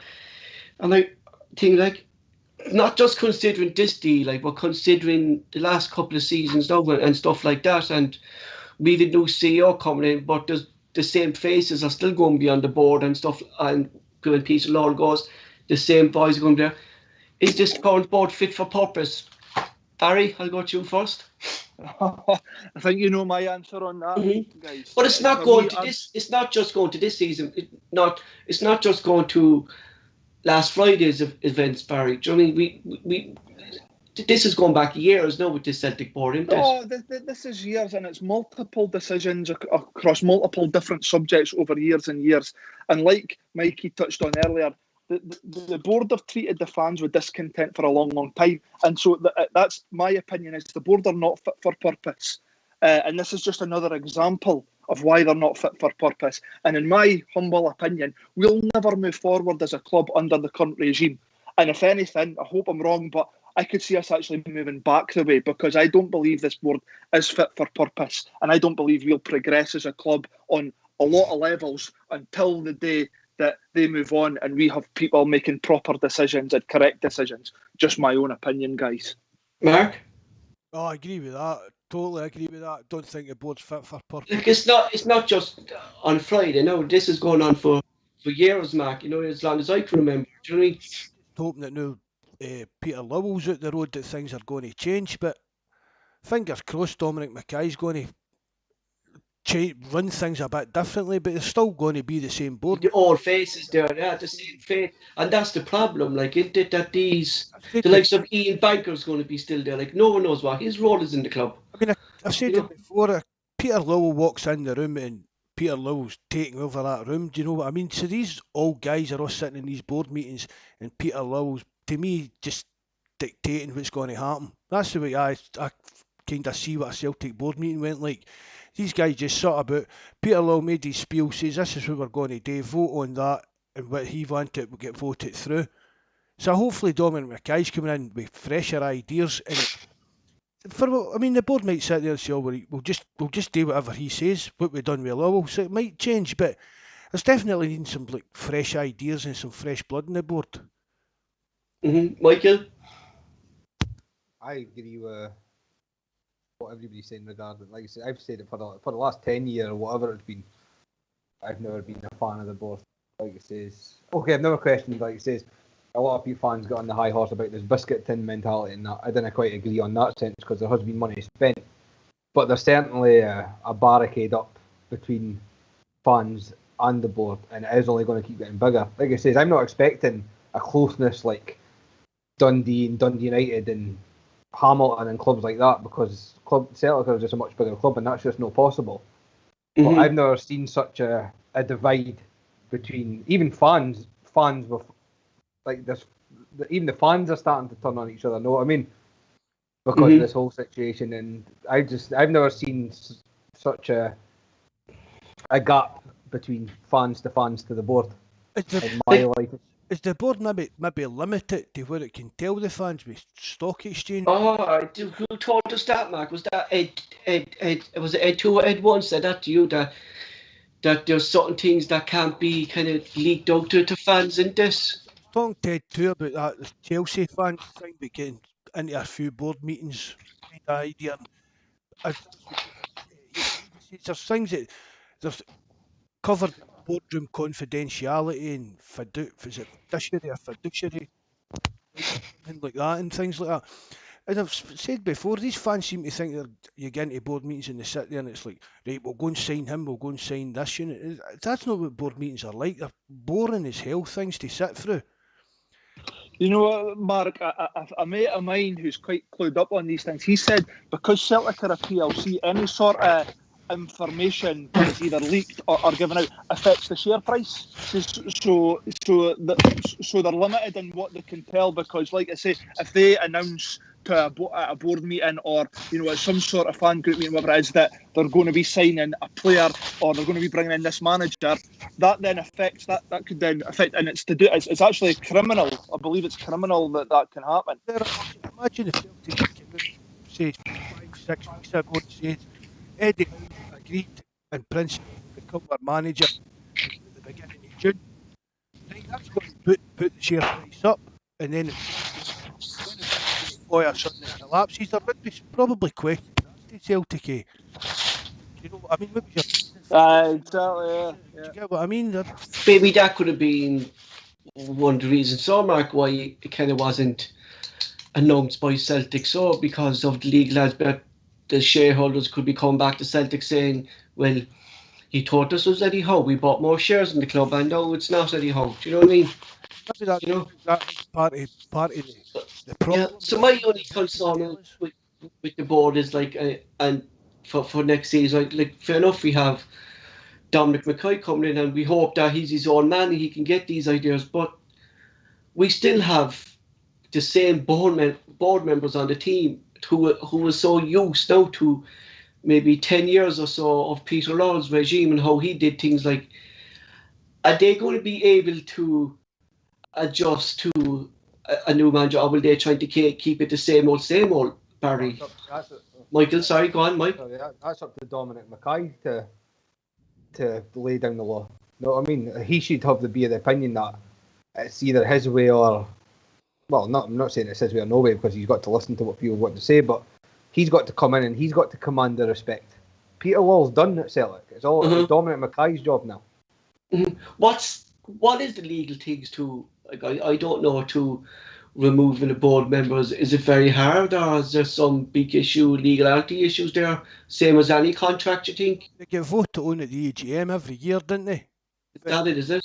And Dermot Desmond controls the voting. Do you know what I mean? But that's maybe he can maybe in a year's time, like, failed in that because there wasn't enough.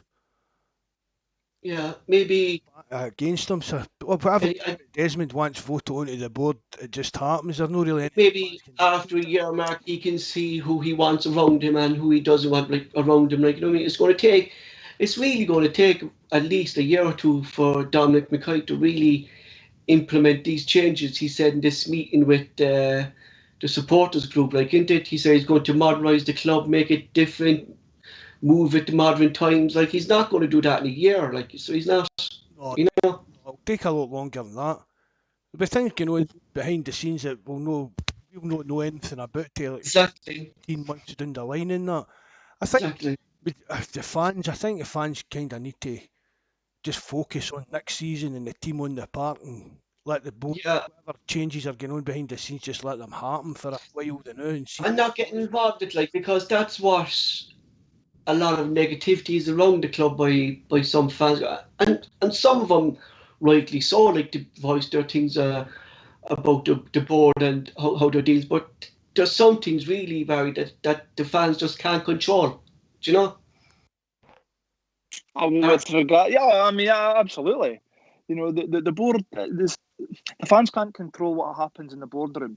It'll not stop them having an opinion on it. It'll not stop them, being annoyed about things or things like that. But that's just turning more supporters against the club then as well, because that's basically what they're doing on Twitter, is kind of trying to sway fans their direction, aren't they? But the thing is, the reason the fans and supporters are annoyed or question are because of the decisions that the board make. And like I say, I vented about the board at the start. I agree totally with you. I agree totally with you. I mean, and that's because of my opinion, it's just an opinion. My opinion is the board should never have let it got to the stage with regards to managerial appointment.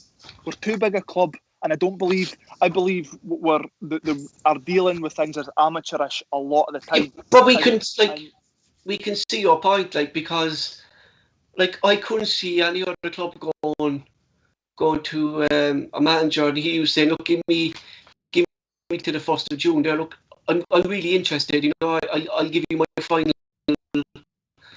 answer in June. I'm really interested, because that's what it looked like. I'm really interested.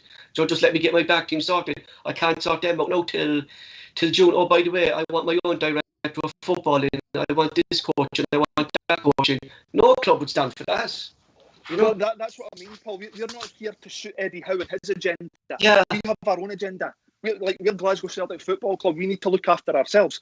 And that's how, I said it on multiple podcasts previously, I had in my head that the deal must be done. It must be done. As all of us did. There's no way we can allow ourselves. When you said that, because we all went to every single one is the four is sitting here chatting, and everybody in the live chat, and the four thought Eddie Howe.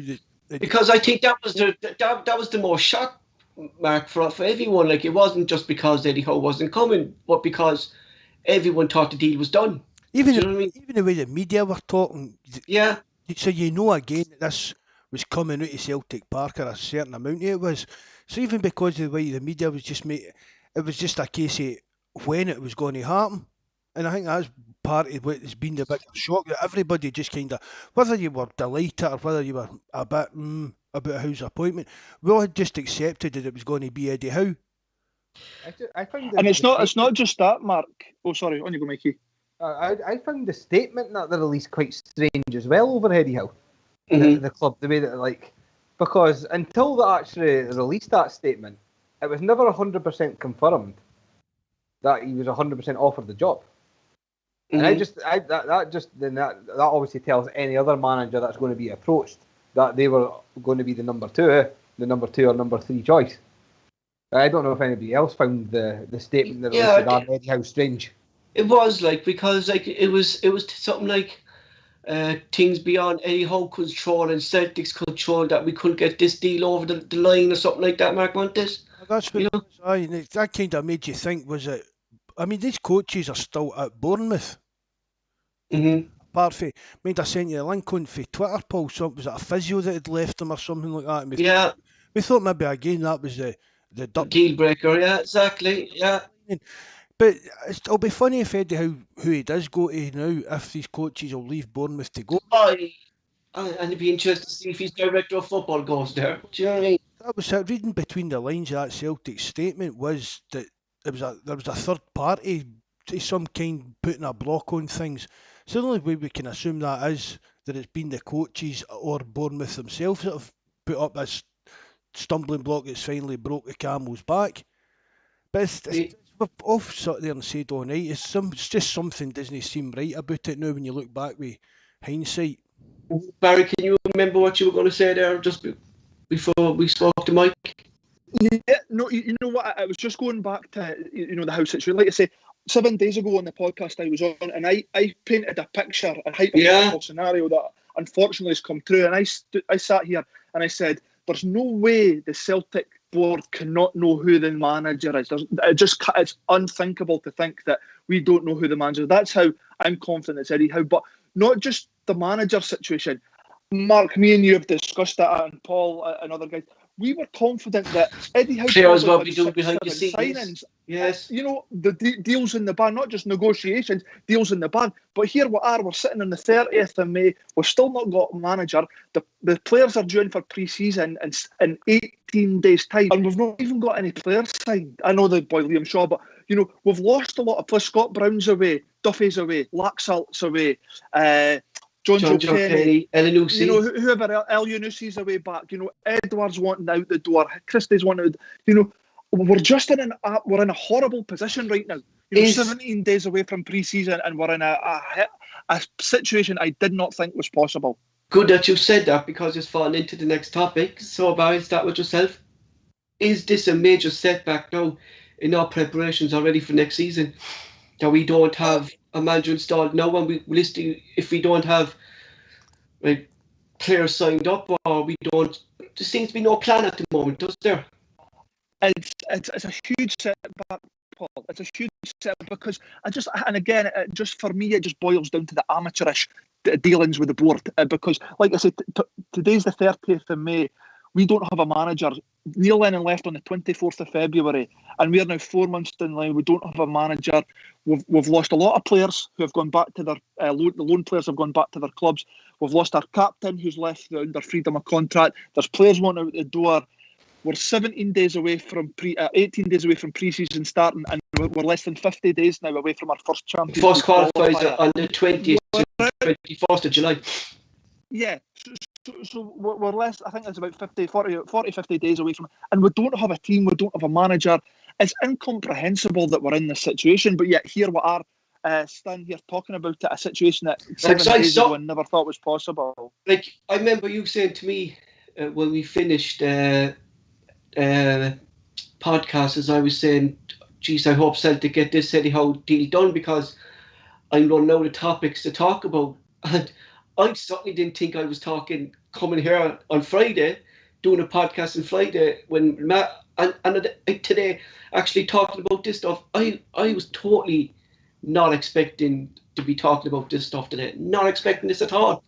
You know? 7 days ago, Paul, you're probably thinking that this podcast was going to be about the appointment. You know, yes. A lot of us thought he might be appointed this week, or even at the latest, probably next week. I think we thought that his contract might end on the 31st of May. But you know, you're probably gearing up for the next podcast to be the appointment Eddie Howe, and you know, the future plans, the transfer recruitment plans, and things like that. That's probably. But again, I'd imagine I didn't envisage speaking about this. I'm back to negativity of Celtic Football Club again. Do you know what I mean? And when I don't want to be negative all the time about Celtic, because I love the club and I want to be talking positively, but you can't speak positively at the moment about Celtic the way things are going.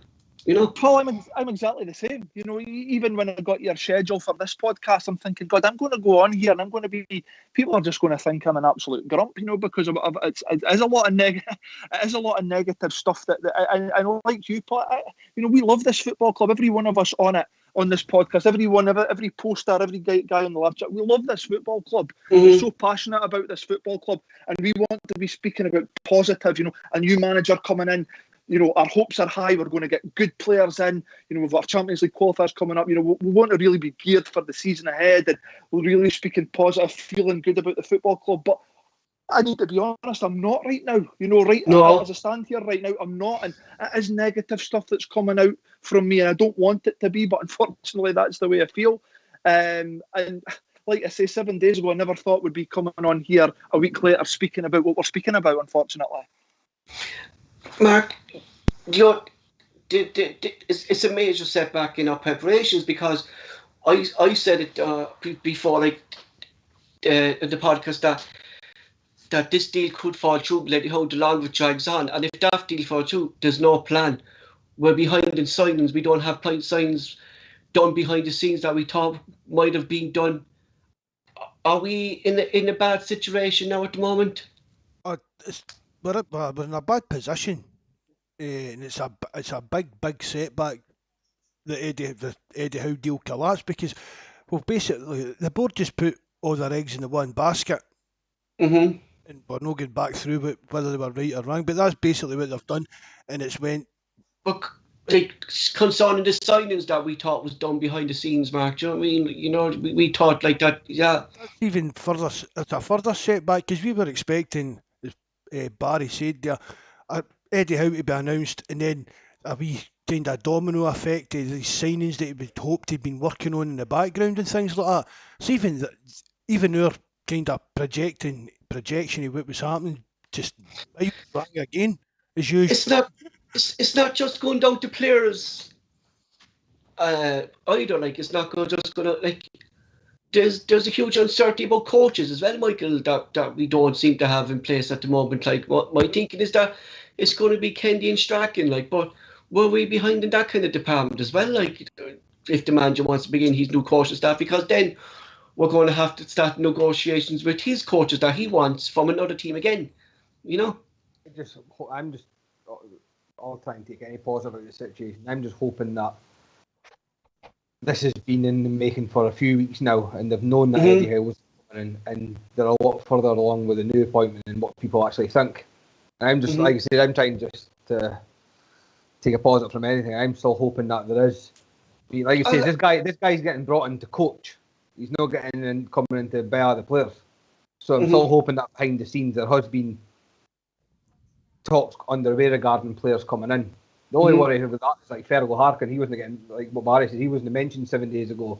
But my only thing about Fergal Harkin is that how could he have any connection with Celtic at the moment when he's actually still contracted to Manchester City? That's what I mean. It's just, you know, it's just guesswork on everything. Yeah, it's so uncertain with Celtic at the moment. Like it's like, for me, like I couldn't make any prediction about Celtic at the moment. You know what I mean? I couldn't say who they're signing or who the manager's next week, because tomorrow there could be a different name announced that we wouldn't even have a clue about. You know what I mean? That's the way Celtic are at the moment, isn't it? Just hoping as well, like this Postecoglou coming in, obviously been from the Asian market and that. I'm half hoping as well that opens up, and if it is that's coming in, it opens up a market over there for possible talent to be coming in as well. Like, so okay, Nakamura and that came in. He came in. Sakapupu. He came in from Serie A back in the day, but I'm just hoping that maybe Postecoglou himself has maybe got, like he says, eyes on players himself that he can. Exactly, even in Australia or even around that, like New Zealand and that kind of area as well. That might be me being too positive. We might have another Chris Killen on our cards. Yeah, maybe, but like I says, I'm just trying to take any grain of, like it says, because it's just the negativity just now. That's what's. Paul Kelly's asking about what is the reality of Celtic at this moment, Mark? I don't know. I don't know in what way, Paul. I don't know. That was his question and thing. How about the reality, though, guys? You know, I'll ask him to put up what he means, and then I'll come back to it. You know, so I'm moving on, right? So if Ange Postecoglou could come manager the next Celtic manager, right? The J League is still going on at the moment, right? And there's 3 games left, right? So that could be another 2 to 3 weeks before he leaves that position in the J League, or will he leave beforehand? I don't think he will with just 3 games left. When he comes to Scotland, he's going to have to quarantine for at least 10 to 2 weeks. So realistically, Bart, it could be 4 to 5 weeks before he even steps in the door at Celtic. And our qualifiers for the Champions League are on the 20th of July, and he'll only just be in the door. We can't afford that. We can't afford to go into Champions qualifier without a manager. It would just be the biggest embarrassment, the biggest debacle. He'd be just in the door. He'd be just going by. Like, I'm not. He might leave the J League possibly. Like, it's with 3 matches. You would think anyway. It's going to be 2 weeks. Well, you know, Paul, we need to look after ourselves. The Celtic hierarchy, they need to look after Celtic Football Club, and we need to get a manager in the door as soon as possible. This should have happened months and months ago. When Neil Lennon left the club, we should have had a manager appointed. Now, I'm not saying we should have had a manager come in to take the remaining games, but we should have had a manager there should have been a decision made back when Lee Lennon left. A decision should have been made within a month or a week, a few weeks after. Do you know what I mean? And what players are we going to have available for these Champions League qualifiers if we've not got anybody brought in? Because he's only going to have if he comes in July, he's only going to have realistically 2 weeks to put his own style of play on the players, bring in his own philosophies. Like, that's impossible for a manager to do within 2 weeks. Yeah, well, it might be that we need to just write off the first Champions League. You know, we might have to, if it's going to be like that. You know, we're going to have one right back who's Anthony Ralston. You know, we're going to be so depleted if we've not brought recruited players in. But at the same time, anything's possible with Celtic. You know, I never thought a week ago I'd be sitting here talking about the fact that Eddie Howe's not come in and we don't have any players. this, that, and the next thing. But we can't wait 3 weeks to get Postecoglou in the door. We But can't do Barry, that. it's going back to what you said, like the decisions of the board, and if we're led to believe like that, it's going to take at least 4 weeks for him to come up and run. By the time the J League finishes, he comes over here, he'll have to quarantine realistically over COVID. It'll be 4 weeks for him to even step in the door at Celtic. Man, sorry, go to first, but it's unthinkable. You know what I mean? It is you know what I mean? It's bad from board level as well. If Postecoglou is the man that the Celtic board want in the door, they go and get him now. They get him on a plane tonight. And pay the bring him over. If they have to pay compensation for the last 3 games or whatever, if he's the man they want, get him on a plane tonight, get him across, let him serve out his 10 days quarantine, and let him start the job. Because they can still have Zoom meetings. They can still have Zoom meetings about player recruitment and everything like that. He can start the job tomorrow after his flight. If he's the man that they want, don't wait 4 weeks. Because Mark, he's on the door now. On Japan's contract things with managers, they mostly do. I read it up that they mostly do a year's contract. So would Celtic have to pay out that year's contract if they wanted to get him out? Of he's considering there's only 3 games left, or will they have to pay that percentage for those 3 games? How would that work? I think it would just come down to some kind of negotiations, Paul. Mm. It would be somewhere in between, probably. But should Celtic now pay what Yokohama want for him and just get him in now? Do we need him in now, Mark? Realistically, I think we do, yeah. Definitely. Going by what I'm saying there, Mark, it could be 4 weeks by the time we see him in set. That's a worry. That's no good enough. Celtic need to move. They need to make a move quickly. If it is going to be Ange, then get what we're saying. Buy out with the remainder of his contract and get him over here as quick as possible. You can tell that Barry's got more on board since the start of the podcast, because you couldn't have pronounced Postecoglou at the start, but now he's all over it, so he's right on board. Mikey, you've given me a bit of confidence, mate, so you have. So this is what he's saying, right? Paul Kennedy, people are talking about negativity and positive. Reality takes care of both of them. They were just the outcome. As I said, broke on the park, broke off it. We need to take steps and fix it. I think that's mostly what we're kind of saying, but there seems to be no plan at the moment at Celtic to fix these things, not just on the pitch, but off the pitch, Michael, isn't it? Everybody's just opinions and what some people might not think things are broken. I mean, it's all about at the end of the day. Celtic are broken from the top down. Yes, I mean, as it stands right now, Celtic are in dire straits right now. Yes. I'm not saying that, no.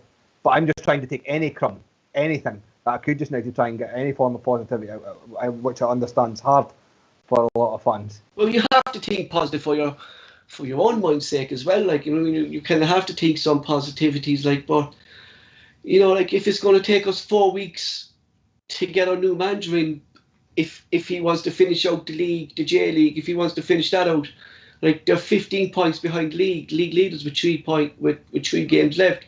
I don't think they're going to win the league. Should he now say, right, look, Celtic are maybe not for us enough, I can't refuse.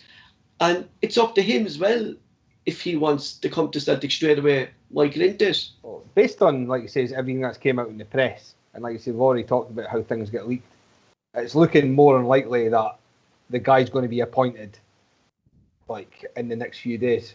I'll be very, I don't think it's even... he could be appointed, but it could be 3 weeks for when he fucking comes in. That's the problem. Yeah, I think that they'll actually get the guy. If it is him, they'll just get him now. If it is him, like you says, there's no guarantees. Like it says, everybody on this chat and on this podcast thought it was Eddie Howe that was coming. Yeah, so at the moment, we don't know what we're going to wake up till to the morning. At the moment, it's still in negotiation stage. That's what they said. They're in advance. So there's nothing concrete, Mark, that he is going to sign. And with Celtic being Celtic, we're not guaranteed either it's going to be him, are we? Well, as we've learned from the Eddie Howe fiasco, nothing's 100%. Yeah. they're standing outside Celtic Park with a scarf above their head, basically. So Imagine the poor Egypt that fucking made up scarves for Eddie Howe coming to Celtic. I bet there is a wee statue of him somewhere. I saw a thing last night. It was a Manchester City fan, and he got a tattoo, Man City 2021 Champions League winners on his thing, on his leg, with the Champions League cup on his leg. What an idiot, you know? What an idiot. I just summed up that English Premier League and the people at the support club down there, the actual ego that they've actually got. They just that's it, like in this. Everything, yeah. And he had a cheat, and I thought the best was he had a cheat to say a Chelsea football club who think they can come in and buy the league and buy the Champions League. I'm looking, going, look at your own club. Man City and clubs like Chelsea, Man City and clubs like that, they've bought their history. You know what I mean? That's all that they've done. Like, they're nothing more than just the money, but they bought their history. That's all that they've got. Like, the next thing is, like, Barry, as you said loads of times, and loads of top, like, I didn't think we'd bring up this topic, and I didn't think we were going to be speaking about this today. But realistically, where are we now, and where are we going to go? Like, because there seems to be no plan at the moment in Celtic. Like, are we in a crisis? Are we on the verge of a crisis at Celtic Football Club? Or do the board blind to everything that the fans can see?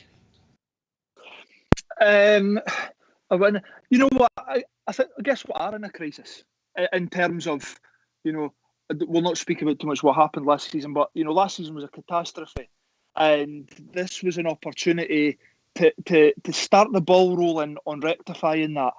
But like I said, here we are, the 30th of May, we don't have a manager, we don't have any players in the door, we've had multiple players left the club, we'll have even more players that want to leave the club. For me, it is a mess. We're in a mess right now.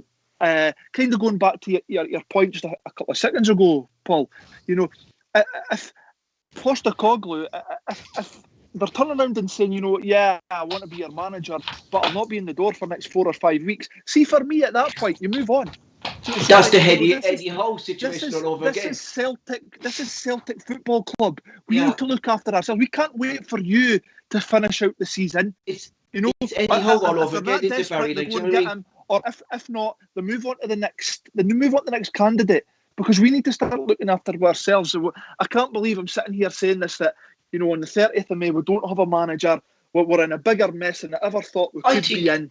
None of us thought we would be. Crisis. None of us, Mark, thought we would be like me. You certainly didn't think, Mark, we'd be talking about this stuff this weekend. You know, on Friday. Like, we didn't think that Celtic would have come to this. Like, so are we in a mess now? Do you think, Mark?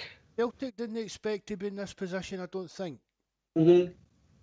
Just getting back to it. They've just took Eddie Howe at his word, and now it's blew up in their face, and once again the spotlight's put back in the board, and everything's been the board's fault. Mm-hmm. I don't buy into this way some people are reacting to this. Oh, that's Eddie Howe. As Barry and Mikey said, it's Eddie Howe.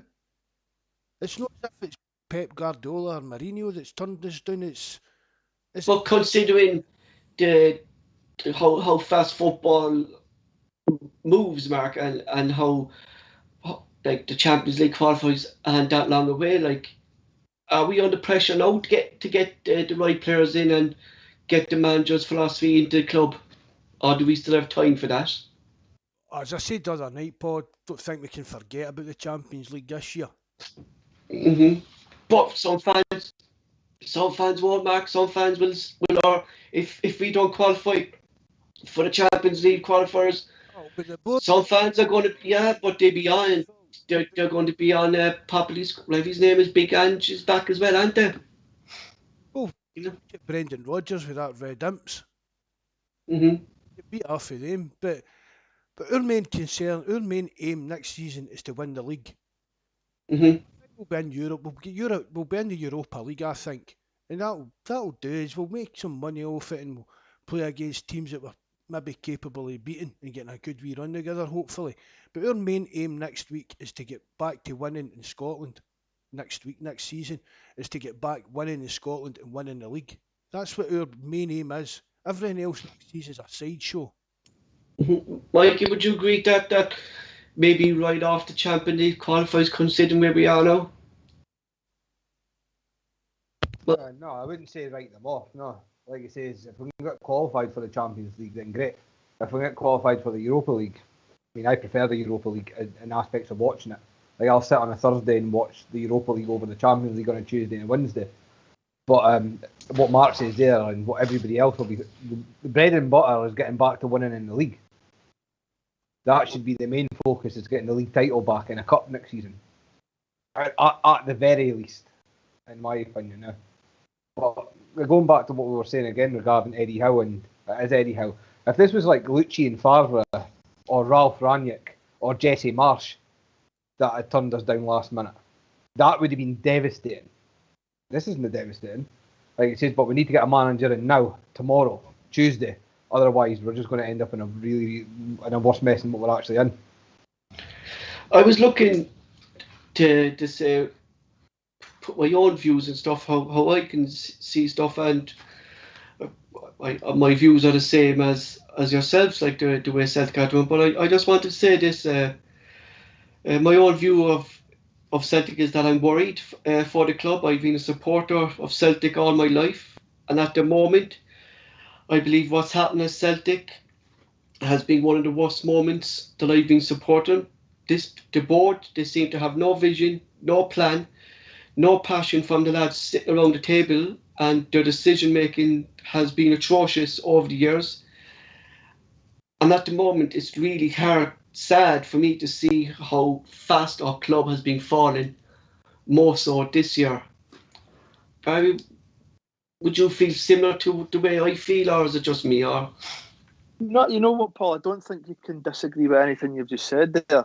You know, you know what, we've had unlimited success now for sort of 9 years, and you know this is a low point. This is a low point for the first time in a long time. But we know there was going to be some dip down the line, Barry. Do you know, yeah, but not this. But do you know what I mean? No, but the thing is, it's the magnitude of what's happened. You know, to lose the league by 25 points to our rivals, to go out the cup at both cups at the first hurdle, you know, to not have a manager in place as it stands right now, to the squad overhaul that we've talked about. It's a massive point in our history, this. You know, and this is something we need to get right. We've got and you know, the events the last 48 hours have really hit home of what a bad spot we're in right now. And we need to act. They need to act now to rectify this. You know, because like the boys have both touched on there, you know, it's domestic football that's going to take precedent over everything. I don't know if any of you guys seen today, but the Champions League route that we've got, it's going to be nigh on impossible. I've got to. It's going to be Galatasaray, Rapid Vienna, I think, and is it our first qualifying group? It'll be Galatasaray, Rapid Vienna, or Midtjylland. If we get through that, the next group we can play one of 4 teams. Spartak Moscow, I think. Yeah, Ghent, PSV, Spartak Moscow, or Sparta Prague. And if we get through that, we'll be unseeded and we'll face either Shakhtar Donetsk or Benfica. So, like I said, we're not. I can't see us getting Champions League football. But if we win that first tie, we're guaranteed European football, Europa League, and I'd be happy with that. But we need to start. The club need to start getting things right. We need to start getting things right. Like Mikey said, we need to start making decisions, appointments within the next 3 days. Don't leave it any longer. Don't, like you said, Paul, we can't afford for Postecoglou to say, well, I'll come, but it'll be 4 weeks down the line. The players have been started a week's pre-season by that time. And even at that, Barry, like even if that, we say, even at that, if it was 4 weeks down the line for him, right? Kennedy and Gavin Strachan are going to have control of that team until he comes in and appoints his own backroom staff. That might be what they want. Maybe Kennedy wants that. He probably thinks that would shoot me down to the ground because that means I'll have to get kept. But for me, this is where the board need to start acting. I say, if it's going to be, well, Postecoglou is not going to be in for the next 4 weeks. Well, I'm sorry, that doesn't suit Celtic. It doesn't suit our agenda. We need to look after ourselves. On to the next one. But it's a bit ruthless, but that's what I think. Yeah, Mac, I know yourself and Mikey have positive outlook for next season, and as we all hope to do.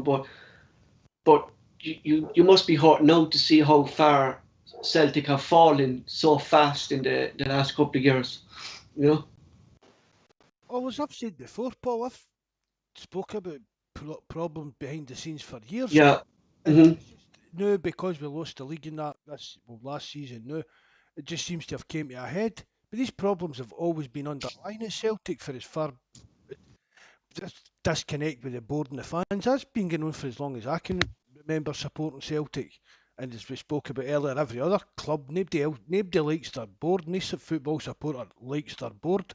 They never spend enough money. They never do what everybody wants. It's just one of the things. We need to move quick. As Mikey said there, we need to move on quick and get the manager in the door, or at the very, very least, at least working for us. I mean, see if we're going to say it's going to be a week, you could handle a week if you know if it's going to be a definite announcement. But time's getting on, and I don't know whether it's they'll just be a bit more ruthless.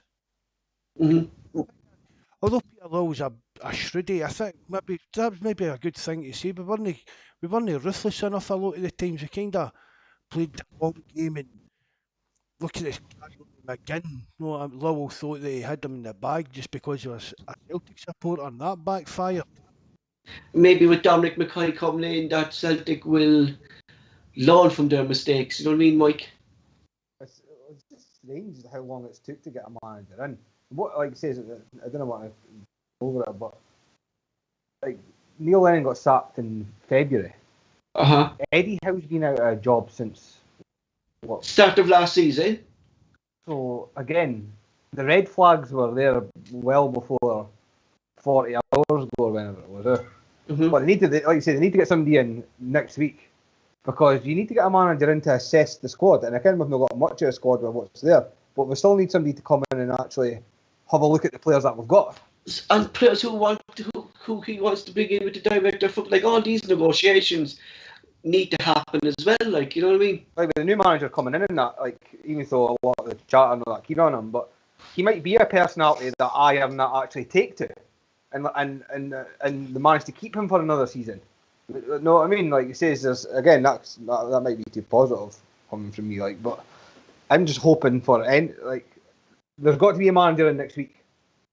Like he says, 2-3 days next week, and like he says, if he's appointed, he still needs to quarantine and that. But there needs to be an announcement made, because this can't keep dragging on, because there's too much an overturn of players and stuff to keep dragging on like this. Will this be a laughing stock? Yeah, we already are as it stands right now. So we need to get moving.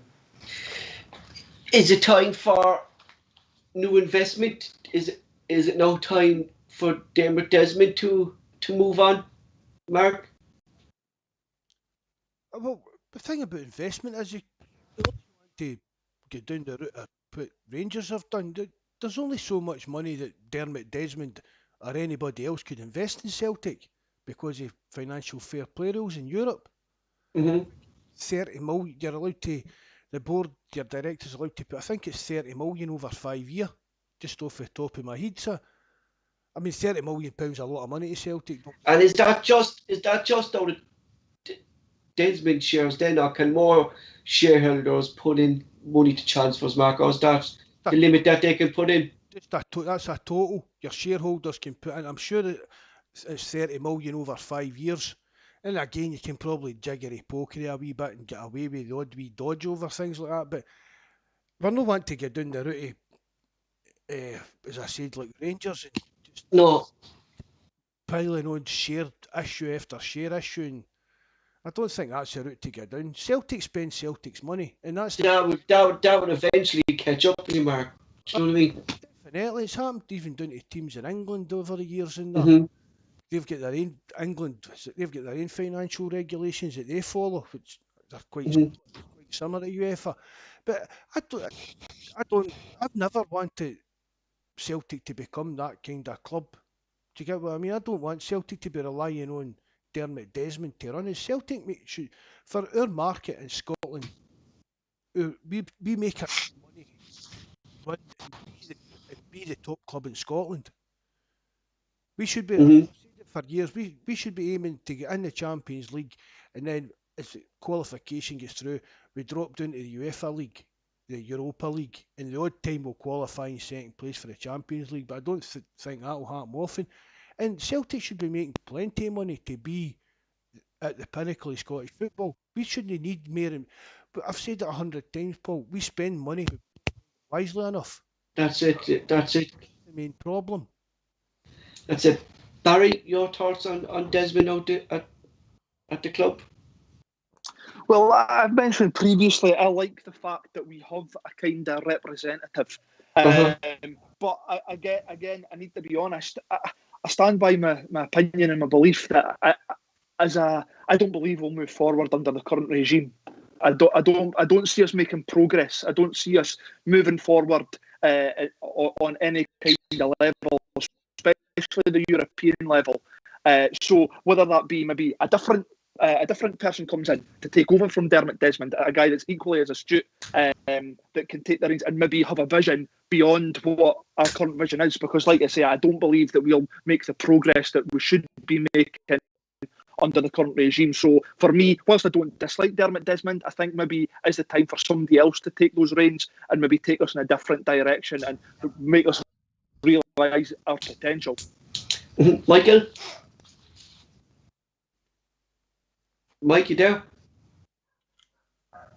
Sorry, I think what annoys me with Dermot Desmond is he seems to pick and choose when he wants to be involved. In terms like he appointed Brendan Rodgers and gave him I'm not saying that he's always putting in money, but he seemed to back him in that. Then you go from the extreme of Brendan Rodgers to Neil Lennon and that. It just seems to be black. There's no consistency. That's probably the best way. And appointments and managers and that. And there needs to be a change, a big shake-up, like we've discussed in the past, from top to bottom, and that goes to shareholders and that as well. And just going by that, I'm only just throwing this out here with all this Harkin league and linking with the Manchester City club owned Yokohama, Big Ange. Do you think this Man City group would be interested in investing in Celtic, or can they invest in Celtic because they own so many clubs, Mark? I don't think they can they, that they own so many clubs? Is this? There's probably ways to wangle around that, Paul. Could you see that maybe happening, considering what we're talking about today, like all these links to the Man City group with Harkin, Big Ange and stuff like that? Do you think maybe there's something that they might be looking to invest in Celtic? I think a lot of that just comes through Peter Lowell's son, Mark. He works with Man City. He's Man City as well, yeah. The head of scouting or head of recruitment or something like that.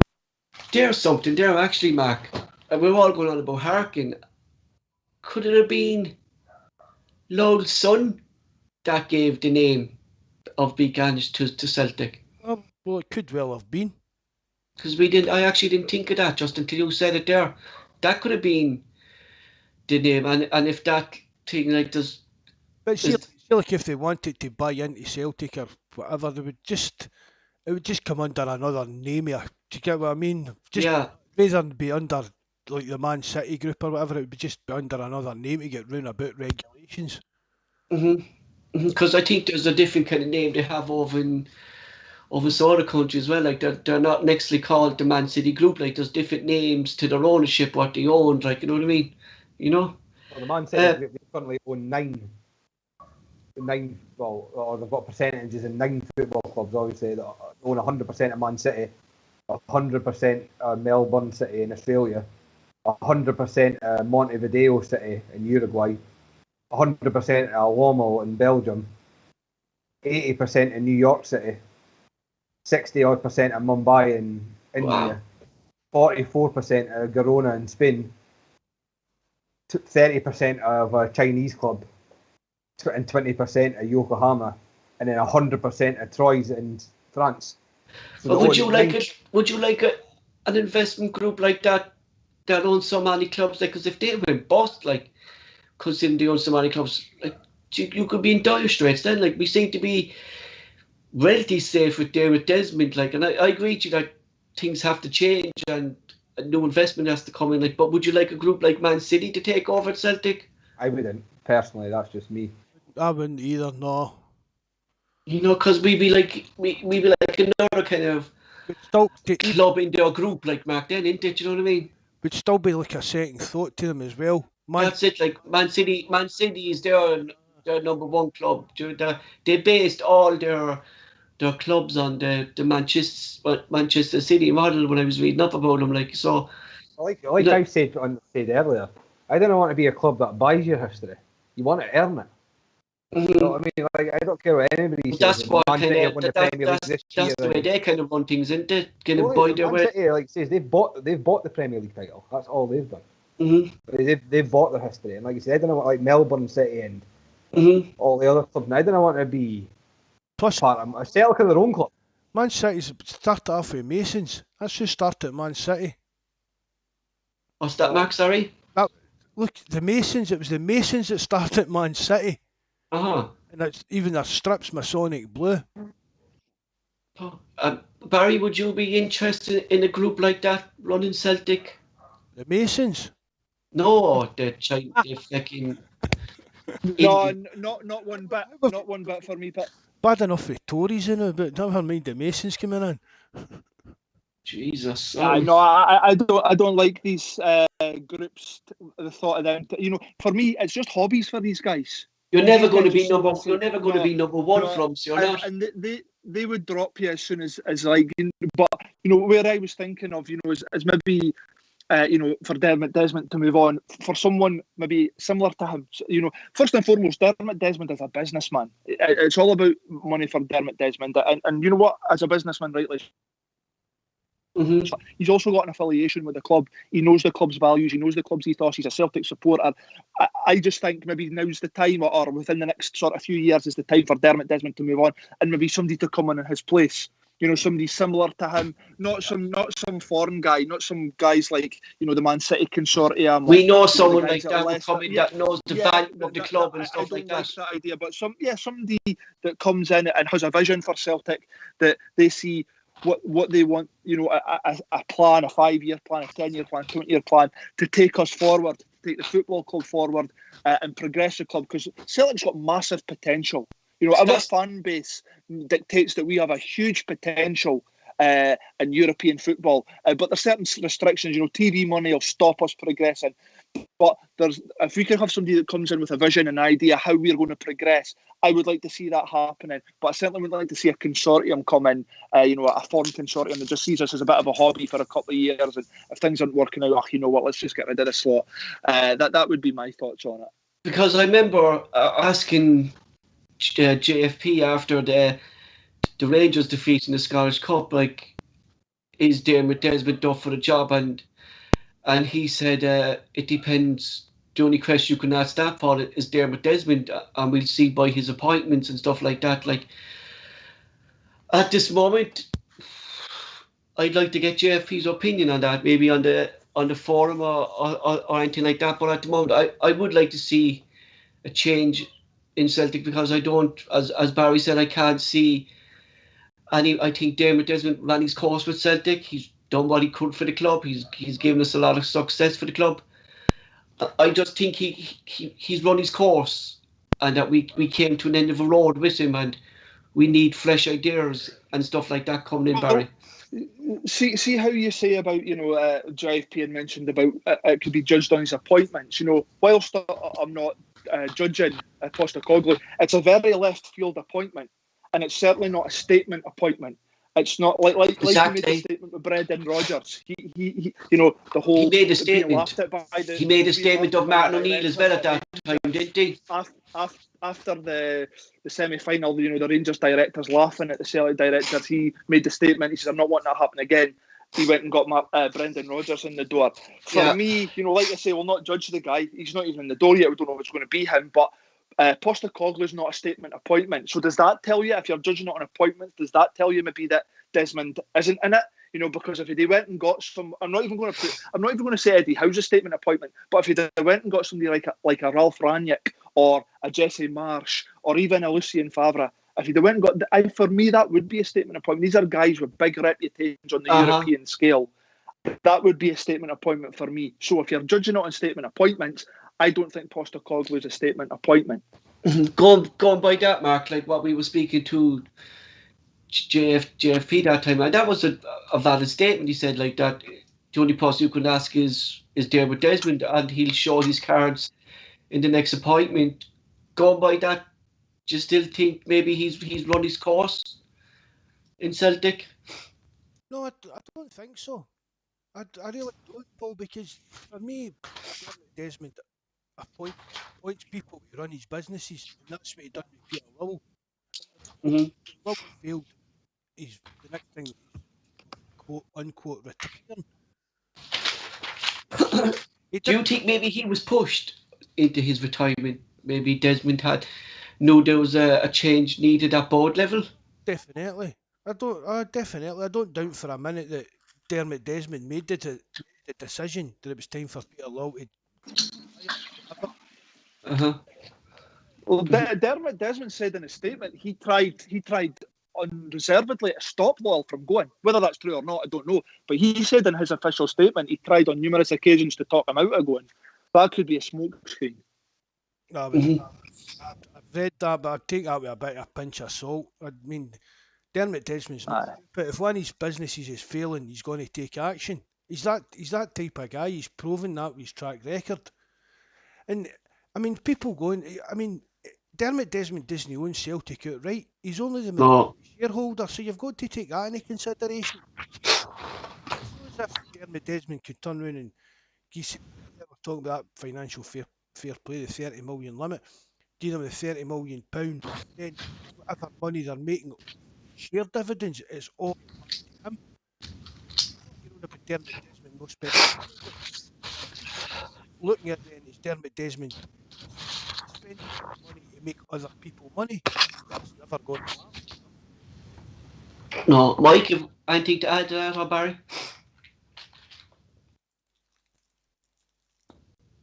Lads, you there?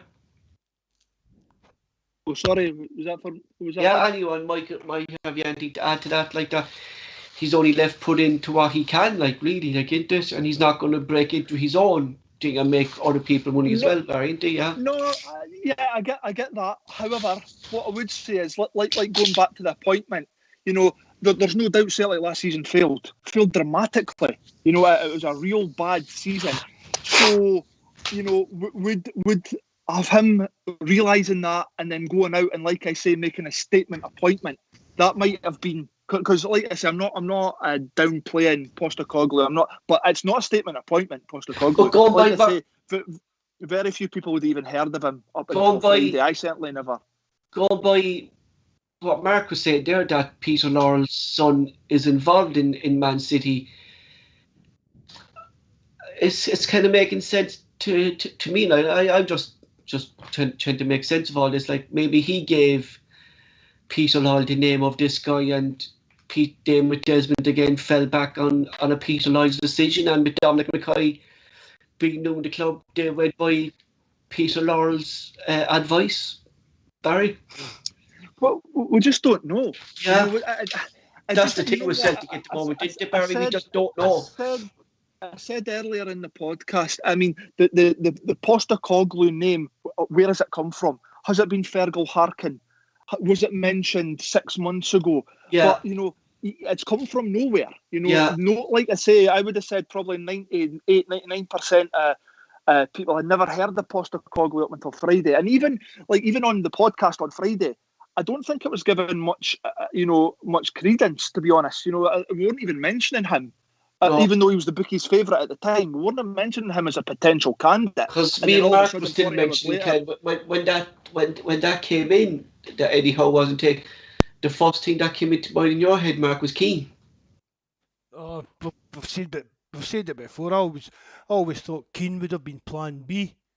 Just but that going to be there or thereabouts. That's just because his relationship with Dermot Desmond and that. I always thought he would be there or thereabouts. And that's the thing, you know. Obviously, it looks as though Eddie Howe was the number one candidate for the board. But there should have been a shortlist of probably 6 managers. It should have started out probably somewhere between 15 and 20 names on the on the radar. And then that gets, it's like any job application, you get applications in, or you put names together, and then you whittle it down, and that could get whittled down to 6, 7 names. But Postecoglou was never mentioned, and as what we know. I mean, because the names always get leaked to the media, don't they? The club always can feed out names, don't they? Yeah. There's something that just doesn't sit right with me where this name's come from. I don't get it. And like I say, I'm not downplaying the guy, because like I say, I know very little about him. And if he is appointed Celtic manager, you get the chance. As Celtic supporters, we'll give him an opportunity and we'll get behind him and back him. But for me, was he actually on that shortlist? You talked about Roy Keane. I'd imagine he would be. There'd been a number of others. Steve Clark might have been on that shortlist. That would have made sense, But for me, this name's come out of complete left field. And if it is the case that this name's just been cast up, I'm getting a sense of panic, Barry, within the Celtic board. I don't know about panic, Paul, but for this name just to come from nowhere, where was the board's backup plan? If he was on it all along, fair enough. I'd have my doubts if he was. Has Fergal Harkin just come back onto the scene in the last couple of weeks, and the board have said, by the way, we're not sure who we want to appoint, and he's turned around and says, well, listen, here's a name for you, and they've went with that. If it is that, that's poor. For me, that's poor. That shows that a lack of planning, a lack of plan B, a lack of contingency from the board. But something, guys, it's something that we'll probably never ever know, and we'll just have to do guesswork around it. But we'll see what the future brings in the next week or two. Do you think maybe Mikey, when Celtic, when the board get a whiff at the Eddie Howe deal, was struggling, they'll get back in touch with Harkin? I think so. Like I say, it's no coincidence. Like I say, I don't want to keep talking about the Man City group and that, but no coincidence that Fergal Harkin's been mentioned since day one, and it's a Man City group manager that's touted to get the job within hours of Eddie Howe falling through. My thinking on all of it is that I think Celtic told Eddie Howe he wasn't getting Richard Hughes as director of football, and that maybe Harkin was always in the frame that he was the one they wanted, and the reason it wasn't mentioned is because of Eddie Howe wanted Richard Hughes, and they were holding off, maybe trying to convince Eddie Howe that they didn't want Richard Hughes involved in Celtic, that they wanted Harkin, and maybe that's, I'm thinking that maybe that was the fallout all along. You know what, Paul? I don't think so. I think it's the opposite. I think Celtic originally wanted Fergal Harkin in the door as director of football, and I think that's something that didn't appeal to Eddie Howe. And as a result, the board, the hierarchy at Celtic have gone with Eddie Howe and says, right, okay, if you don't want Harkin involved, fair enough. And then, like what you've just said there, Mark, when it's become apparent that the Eddie Howe deal isn't looking likely to happen, then Celtic have gone back to Harkin. I think that's the more plausible reason. They've gone back to Harkin after that, which is piss poor from them. It's piss poor from the board. But would that for me is a lack of spine within that board. Would that piss you off then, if you were Harkin, Barry, saying you didn't want me you taught me that you were going for Richard Hughes, and would that maybe piss Harkin off? It would tell me that the board had a lack of character about them, because if the board wanted to appoint Harkin, which we're led to believe they did, and they've reneged on that because Eddie Howe didn't want him, from me, it would disappoint. If I was Harkin, I'd be disappointed, but it wouldn't be like a game changer in the sense that, well, I'm not coming to you now that you've said you didn't want me. Fergal Harkin's still a professional person within it football. Would be like a Roy Keane situation, like Roy Keane would say it, you know what I mean? Well, yeah, it's slightly different for a manager, because Celtic didn't turn around and say, well, we actually want somebody before you, Fergal Harkin. We're led to believe Celtic wanted Fergal Harkin. It was Eddie Howe that didn't, and Celtic have bowed to Eddie Howe. And like I say, when it's become apparent that Eddie Howe is not getting the job, they've then gone back to Harkin and said, well, listen, this hasn't worked out. We want you back in the role. That's what I think. Would you agree with that, Mark? Yeah? I think so. I think that kind of road that it went down when Celtic realised this. Was that bad from Celtic, Mark, not a lack of planning, well, we've spoke about it. Yeah. There seems to be a definite lack of planning at Celtic. Not even just now, but just over the last few years, there's been a lack of long-term planning, even down to the way We've got players coming to the end of contracts. We've got so many loan players in. We've came to a point of this season where the club's in turmoil. The squad's getting ripped apart. Wow. Players want to leave. Players are coming to their contract. That's a strong rock, Mark, isn't it? Turmoil in this. The club's in turmoil. There's a bit of turmoil. Well, no, but that's where we are. But that's what I'm saying. That's the way we are. Do you know what I mean? That's the way we are. Players want to leave. Players have left on loan. I mean, I don't know if it was Mikey or Barry that said, we're going into this, the way things stand, we're going into next season, excuse me, where Ralston is our only recognisable right back. Exactly. That's, I mean, the club have been in turmoil since Christmas last year. Was it you saying, Michael, that Ralston is on John Joe Kenny of Everton? Yeah, it was Barry that was saying that. Barry, you were saying that, Barry, weren't you? That Ralston's on John Joe Kenny. Ralston's on John Joe Kenny of Everton. You know? And if we're going into him with the qualifiers, we're in big trouble at right back if we have. Yeah. That's what I'm saying. He's the only recognised right back. Well, you know, obviously El Hamid's away, Frimpong's away, Kenny's away back. So he's our only recognised right back. And like Mark and the guy said, it's the poor planning. It's the fact that we've allowed, you know, multiple loan personnel within our squad. So many of our first team squad to run into the final year of their contract. And there's not been any contingency, you know. Obviously, Scott Brown was coming to regardless, he was coming to the end of his career, you know, at Celtic, and we didn't have unless Sorrow was the backup plan. But if Sorrow is the backup plan, he's pretty much something to start from scratch because he got very little game time. But you know, this is something we've gone over multiple times on numerous podcasts. So, lads, I'm going to finish on Terence Casey post here. He said Celtic seem to have given Eddie Howe too much control in decision making.